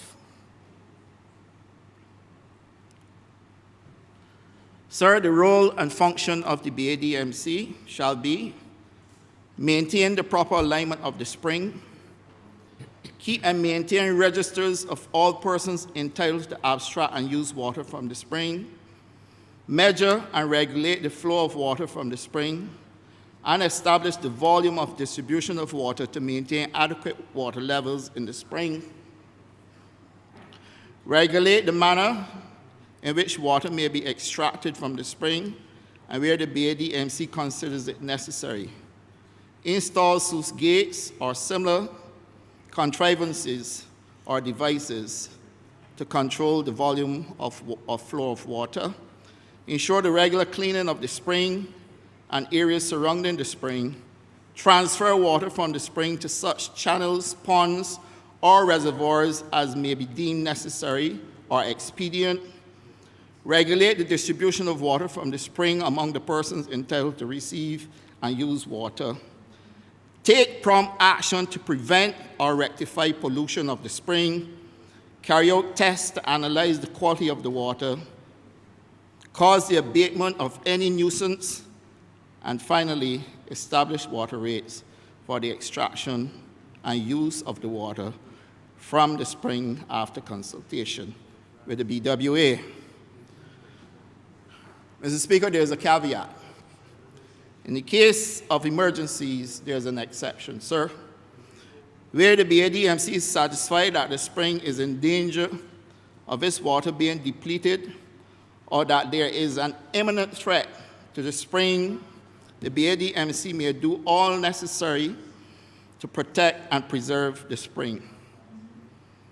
Where the Bronx Pond becomes flooded, the BADMC shall take such measures as are necessary or expedient, including channeling excess water into wells south of Bronx Pond to alleviate the effectiveness of the flooding and to protect the crops and livestock of tenants and lessees of riparian owners or the BADMC. Sir, under this arrangement, the BADMC shall serve no notice, but will report after under cases of emergency. So, Mr. Speaker, I believe that this legislation in itself would have modernized what was currently in place. And here's the part, sir, Mr. Speaker, that all should be satisfied that we have done right by the people at River. Persons entitled to use water. A person shall be entitled to use the water from the spring free of charge for the purposes of, and I want to be very clear, entitled to use the water for the purposes of shorebird hunting, model boat racing, fishing, maintenance of a bird or wildlife sanctuary, bathing or religious practices. And these, of course, are subject to any regulations made under this Act for riparian owners, lessees, tenants, licensees of riparian owners, and persons claiming title from the riparian owners. Mr. Speaker,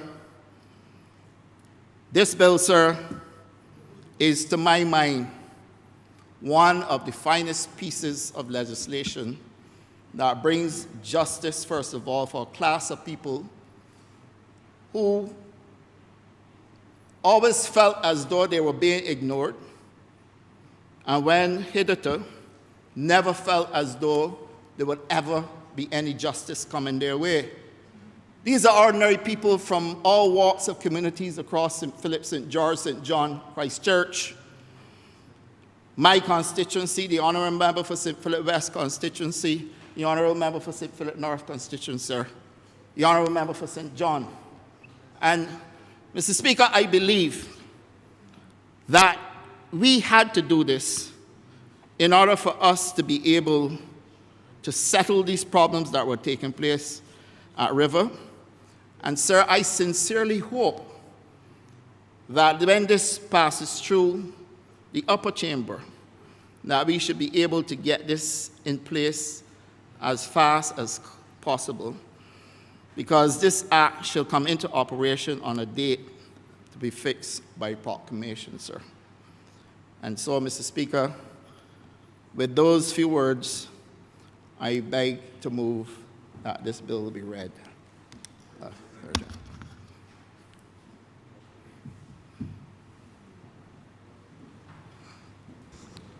Honourable Member for St. Philip North. Thank you, Mr. Speaker. I really have a short intervention, mainly because I am the parliamentary representative for St. Philip North, and it really would be remiss of me not to speak on this bill.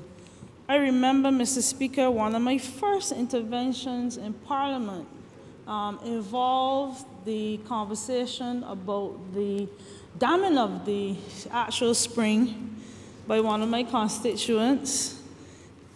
At that time, you would almost want to say it was angry at the fact that this constituent proceeded to dam the stream, and the honourable members for St. Philip South made it sound very pleasant at the time, but proceeded to dam the stream so that for recreational purposes, i.e., what I consider to be a lake in the middle of St. Philip North with a lake house and all the attendant pieces of equipment to it. So I am more than welcoming this piece of legislation.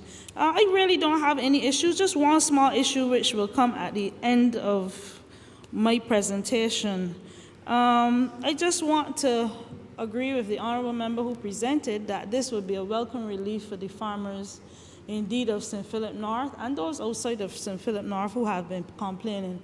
I've learned a lot from his presentation, mainly the fact that I pay special attention to was the rubbing shoulders in my constituency.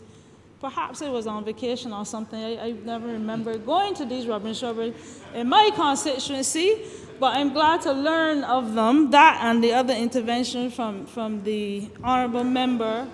And I hope next time to be invited. I live and work at one point at that time within a hop, skip, and a jump of the area, and I was very surprised to hear him mention that rubbing shoulders happened up there with the farmers. So I beg of him to include me the next time. I'm not necessarily a farmer, but I'm sure I could find a pair of boots to come with you.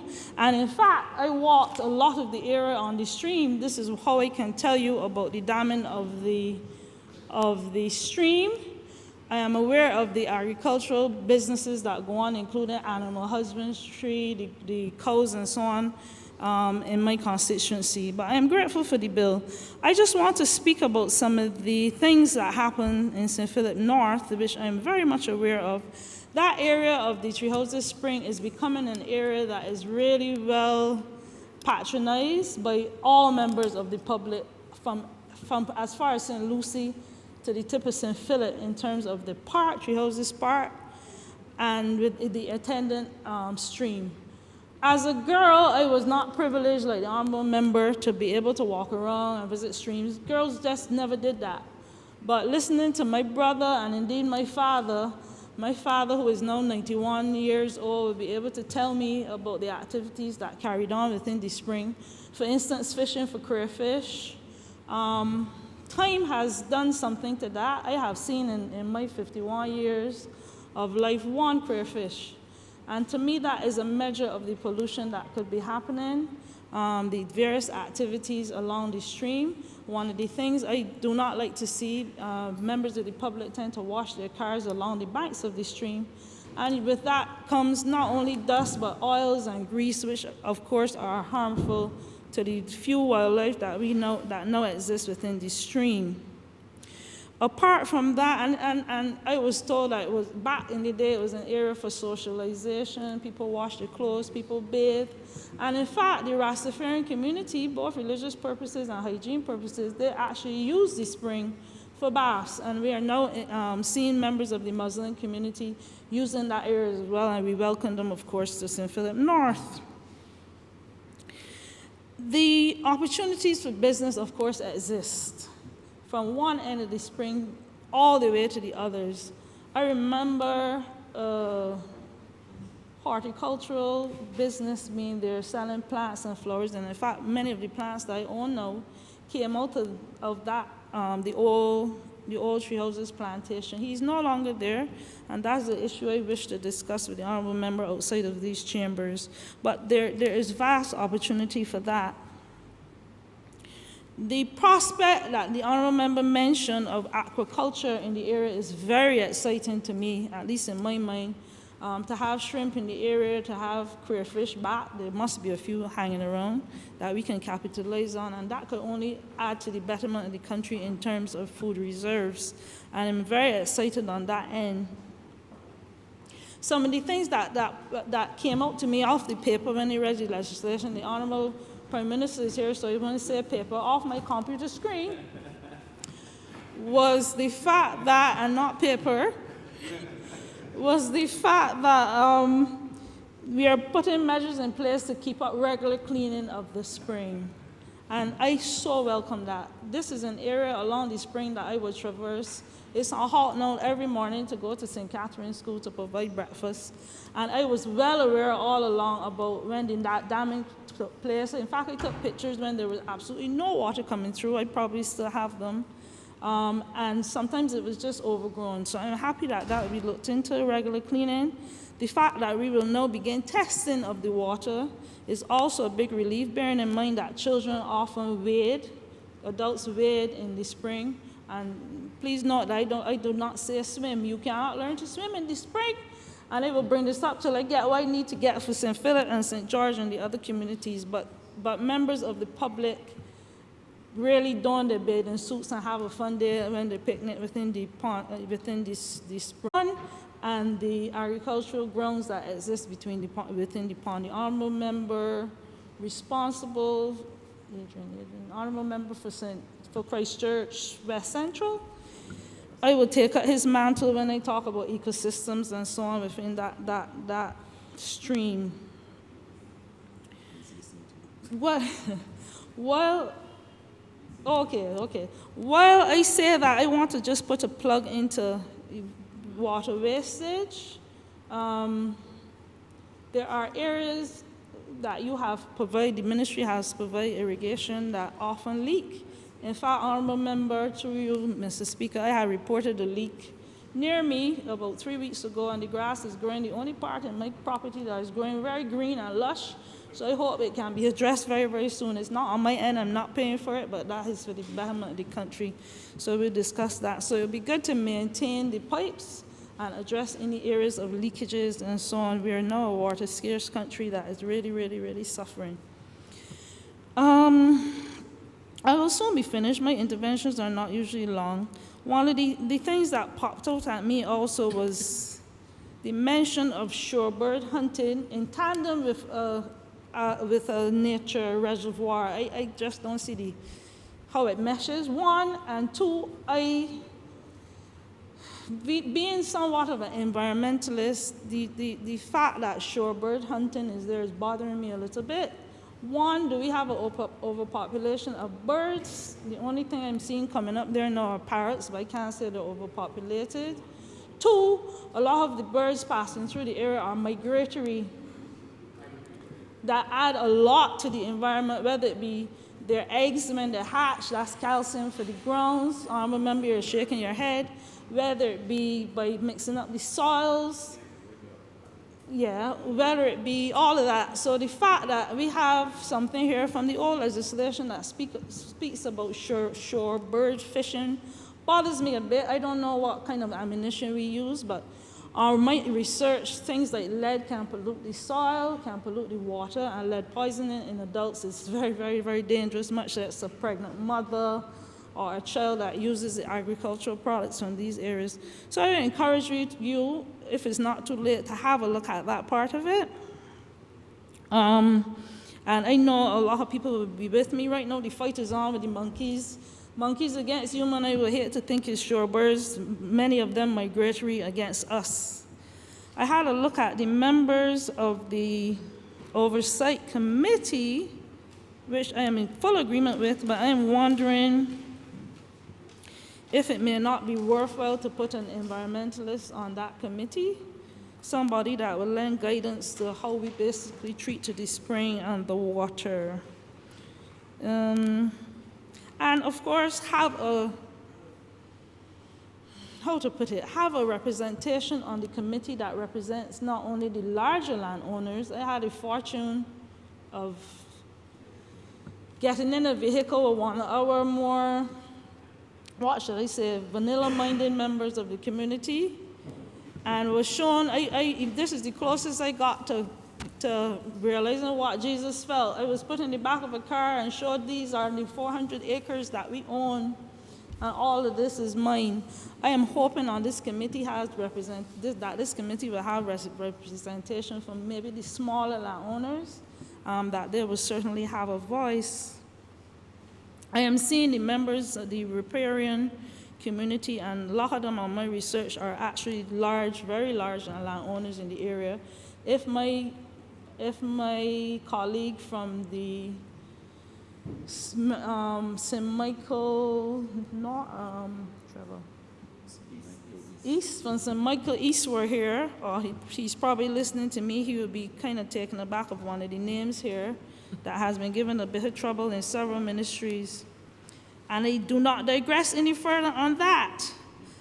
Other than to say I am happy with the legislation except for the two things that I've mentioned, or one or two things that I've mentioned, and I hope it solves many of the issues. My hope is that we not only pass it, but we implement it. We have seen a lot of legislation pass, and I veer a little bit here, for instance, the breathalyzer test, that nothing is happening.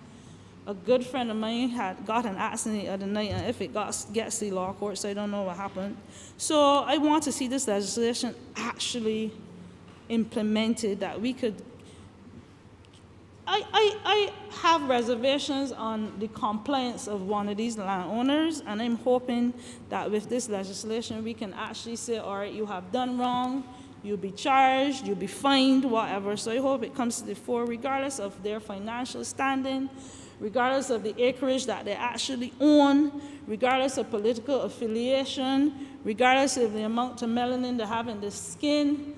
I am hoping that when it reaches the other chamber that this is passed with flying colors, and I congratulate the honourable member for St. Philip South for bringing it. It's long in coming, but thank you very much. Thank you, Mr. Speaker.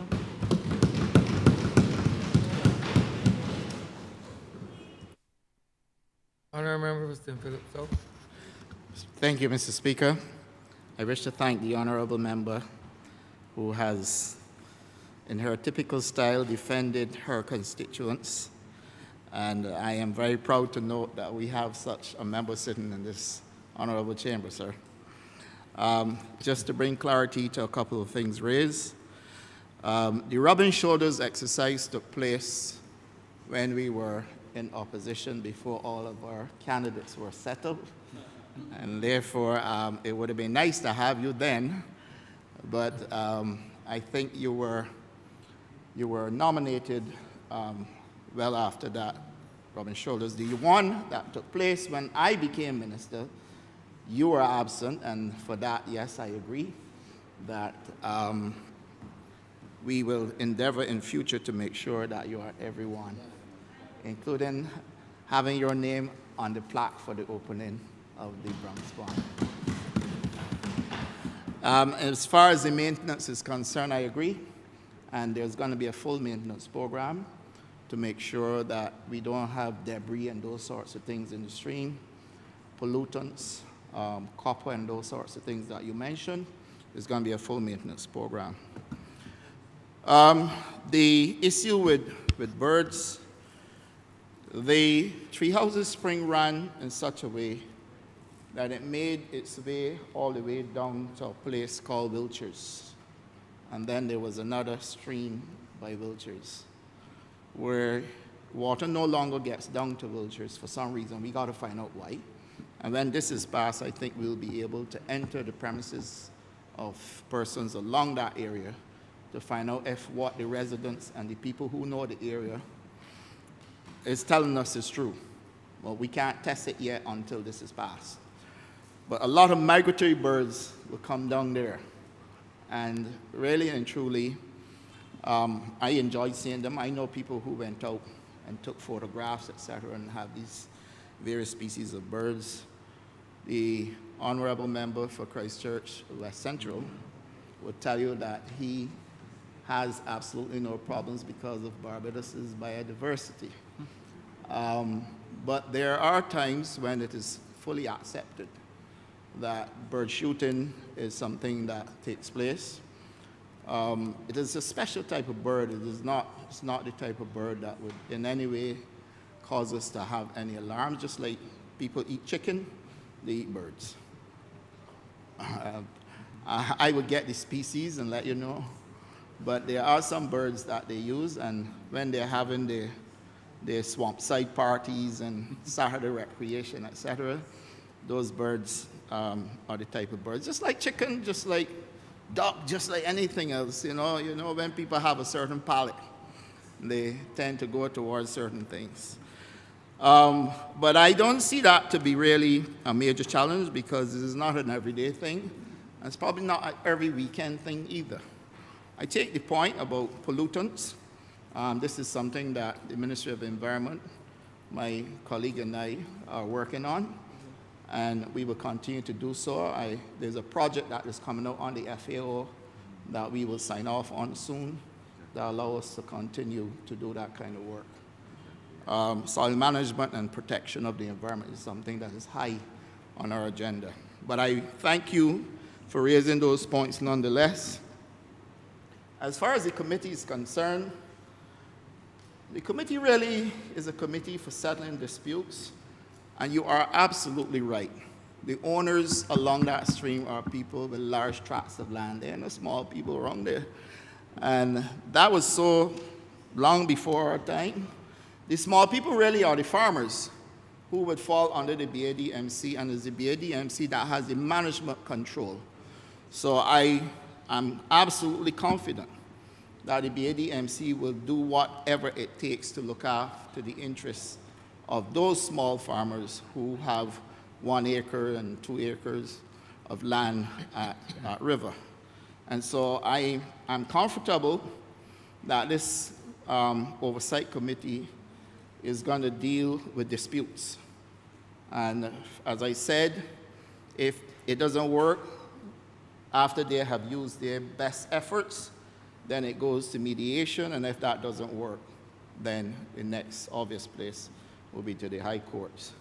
So there are 2 things that we need to note, that the oversight committee really is to manage disputes, but the small people are not left out, because the management by the BADMC, the management that will be in place is going to take care of all of those small people who currently are the ones suffering because there's no legislation to deal with this situation.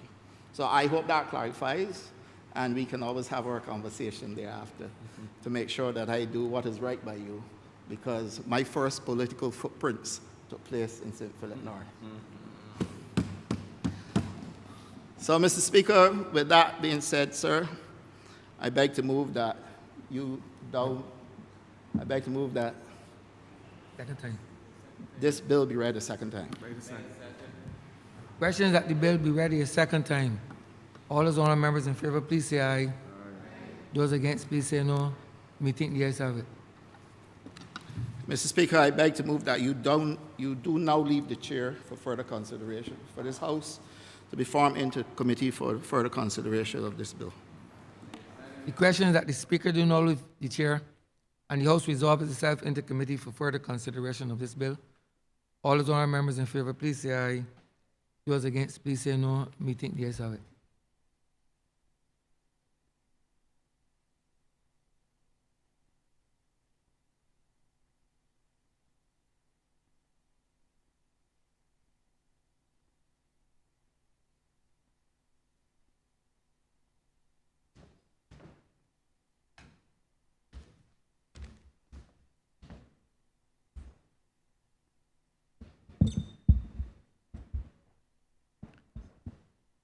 This Honourable House is now in committee.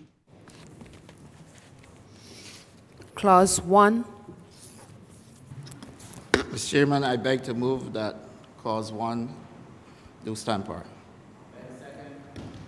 The question is that Clause 1 stand part. All honourable members in favour, say aye. Aye. Honourable members against, say no. He thinks the ayes have it. Clause 2. Mr. Chairman, I beg to move that Clause 2 stand part. The question is that Clause 2 stand part.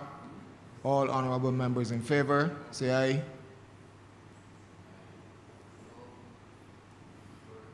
Honourable members against, please say no. He thinks the ayes have it. Clause 3.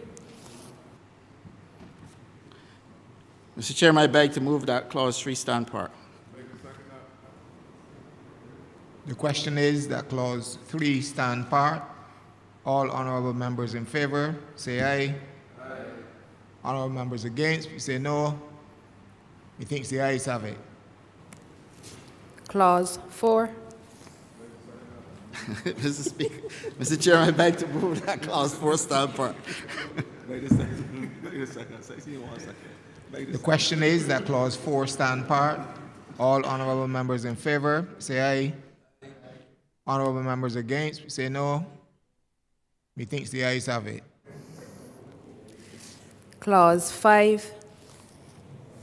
Mr. Chairman, I beg to move that Clause 5 stand part. The question is that Clause 5 stand part. All honorable members in favor, please say aye. Honorable members against, say no. Methinks the ayes have it. Clause 6. Mr. Chairman, I beg to move that Clause 6 stand part. The question is that Clause 6 stand part. All honorable members in favor, say aye. Honorable members against, please say no. Methinks the ayes have it. Clause 7. Mr. Chairman, I beg to move that Clause 7 stand part. The question is that Clause 7 stand part. All honorable members in favor, please say aye. Honorable members against, please say no. Methinks the ayes have it. Clause 8. Mr. Chairman, I beg to move that Clause 8 stand part. The question is that Clause 8 stand part. All honorable members in favor, say aye.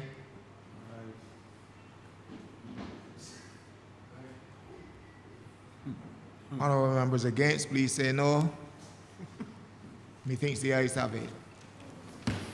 Clause 9. Mr. Chairman, I beg to move that Clause 9 stand part. The question is that Clause 9 stand part. All honorable members in favor, please say aye. Honorable members against, please say no. Methinks the ayes have it. Clause 10. Mr. Chairman, I beg to move that Clause 10 stand part. The question is that Clause 10 stand part. All honorable members in favor, say aye. Honorable members against, please say no. Methinks the ayes have it. Clause 11. Mr. Chairman, I beg to move that Clause 11 stand part. The question is that Clause 11 stand part. All honorable members in favor, say aye. Honorable members against, please say no. Methinks the ayes have it. Clause 12. Mr. Chairman, I beg to move that Clause 12 stand part. The question is that Clause 12 stand part. All honorable members in favor, please say aye. Honorable members against, please say no. Methinks the ayes have it. Clause 13.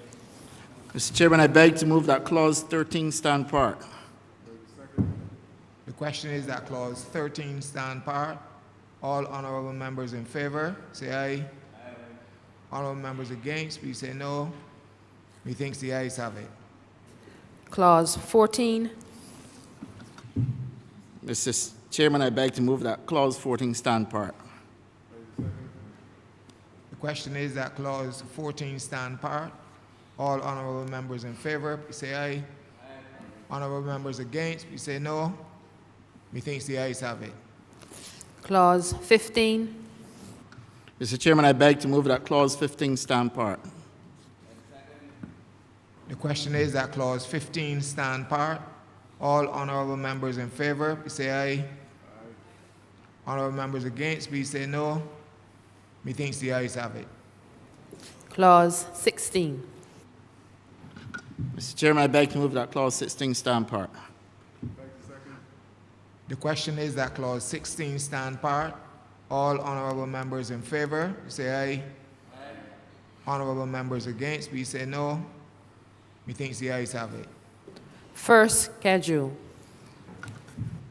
Mr. Chairman, I beg to move that the first schedule be the schedule to the bill. The first schedule to the bill. The question is that the first schedule will be the schedule of the bill. All honorable members in favor, please say aye. All honorable members against, please say no. Methinks the ayes have it. Second schedule. Mr. Chairman, I beg to move that the second schedule be the second schedule to the bill. The question is that the second schedule will be the second schedule of the bill. All honorable members in favor, please say aye. Honorable members against, please say no. Methinks the ayes have it. Third schedule. Mr. Chairman, I beg to move that the third schedule be the schedule to the bill. The question is that the third schedule will be the third schedule of the bill. All honorable members in favor, please say aye. Honorable members against, please say no. Methinks the ayes have it. Report. Mr. Chairman, I beg to move that you don't report to His Honor the Speaker the passing of one bill in committee. The question is that I do not report to His Honor the Speaker the passing of one bill in committee. All honorable members in favor, please say aye. Honorable members against, please say no. Methinks the ayes have it.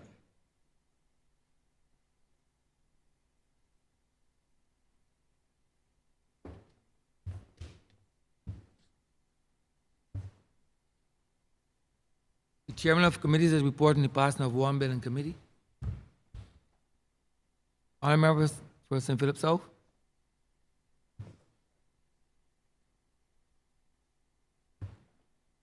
The question is that the bill be read a third time. All those honourable members in favor, please say aye.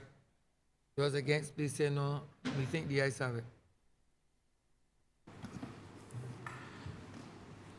Mr. Speaker, I beg to move that this bill be now passed and cited as the Three Houses Spring Management and Control Act 2023. The question is that this bill be passed and so cited. All those honourable members in favor, please say aye.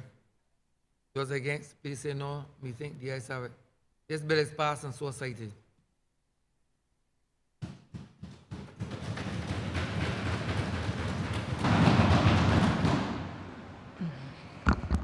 Honourable Leader, Government Business. Thank you, Mr. Speaker. I therefore beg to move the adjournment of the. Oh, sorry. Honourable Leader is the second bill. Order number 11, sir.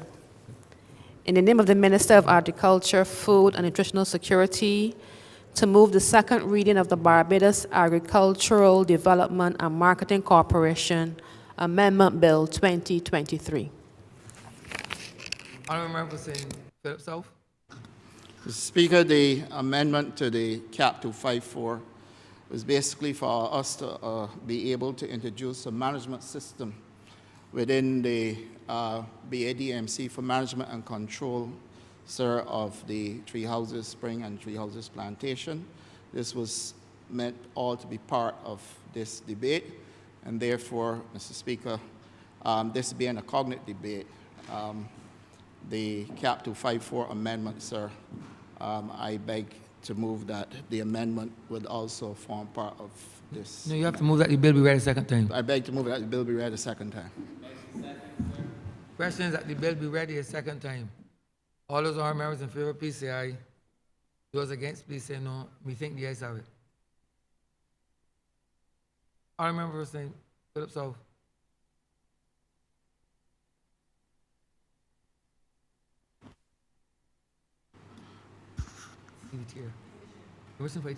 Pardon? Yeah, Mr. Speaker, I beg to move that you now leave the chair for His House to resolve itself into committee for further consideration of this bill. Question is that the Speaker do not leave the chair for the House to resolve itself into committee for further consideration of this bill. All those honourable members in favor, please say aye. Those against, please say no. We think the ayes have it.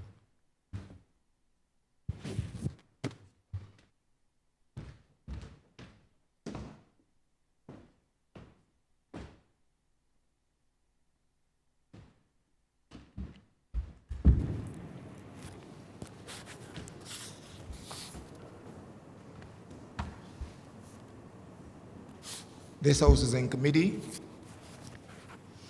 Clause 1. Mr. Chairman, I beg to move that Clause 1 stand part. The question is that Clause 1 stand part. All honorable members in favor, say aye. Honorable members against, say no. Methinks the ayes have it. Clause 2. Mr. Chairman, I beg to move that Clause 2 stand part. The question is that Clause 2 stand part. All honorable members in favor, please say aye. Honorable members against, please say no. Methinks the ayes have it. Mr. Chairman, I beg to move that you do now report to His Honor the Speaker the passing of one bill in committee. The question is that it do now report to His Honor the Speaker the passing of one bill in committee. All honorable members in favor, please say aye. Honorable members against, say no. Methinks the ayes have it.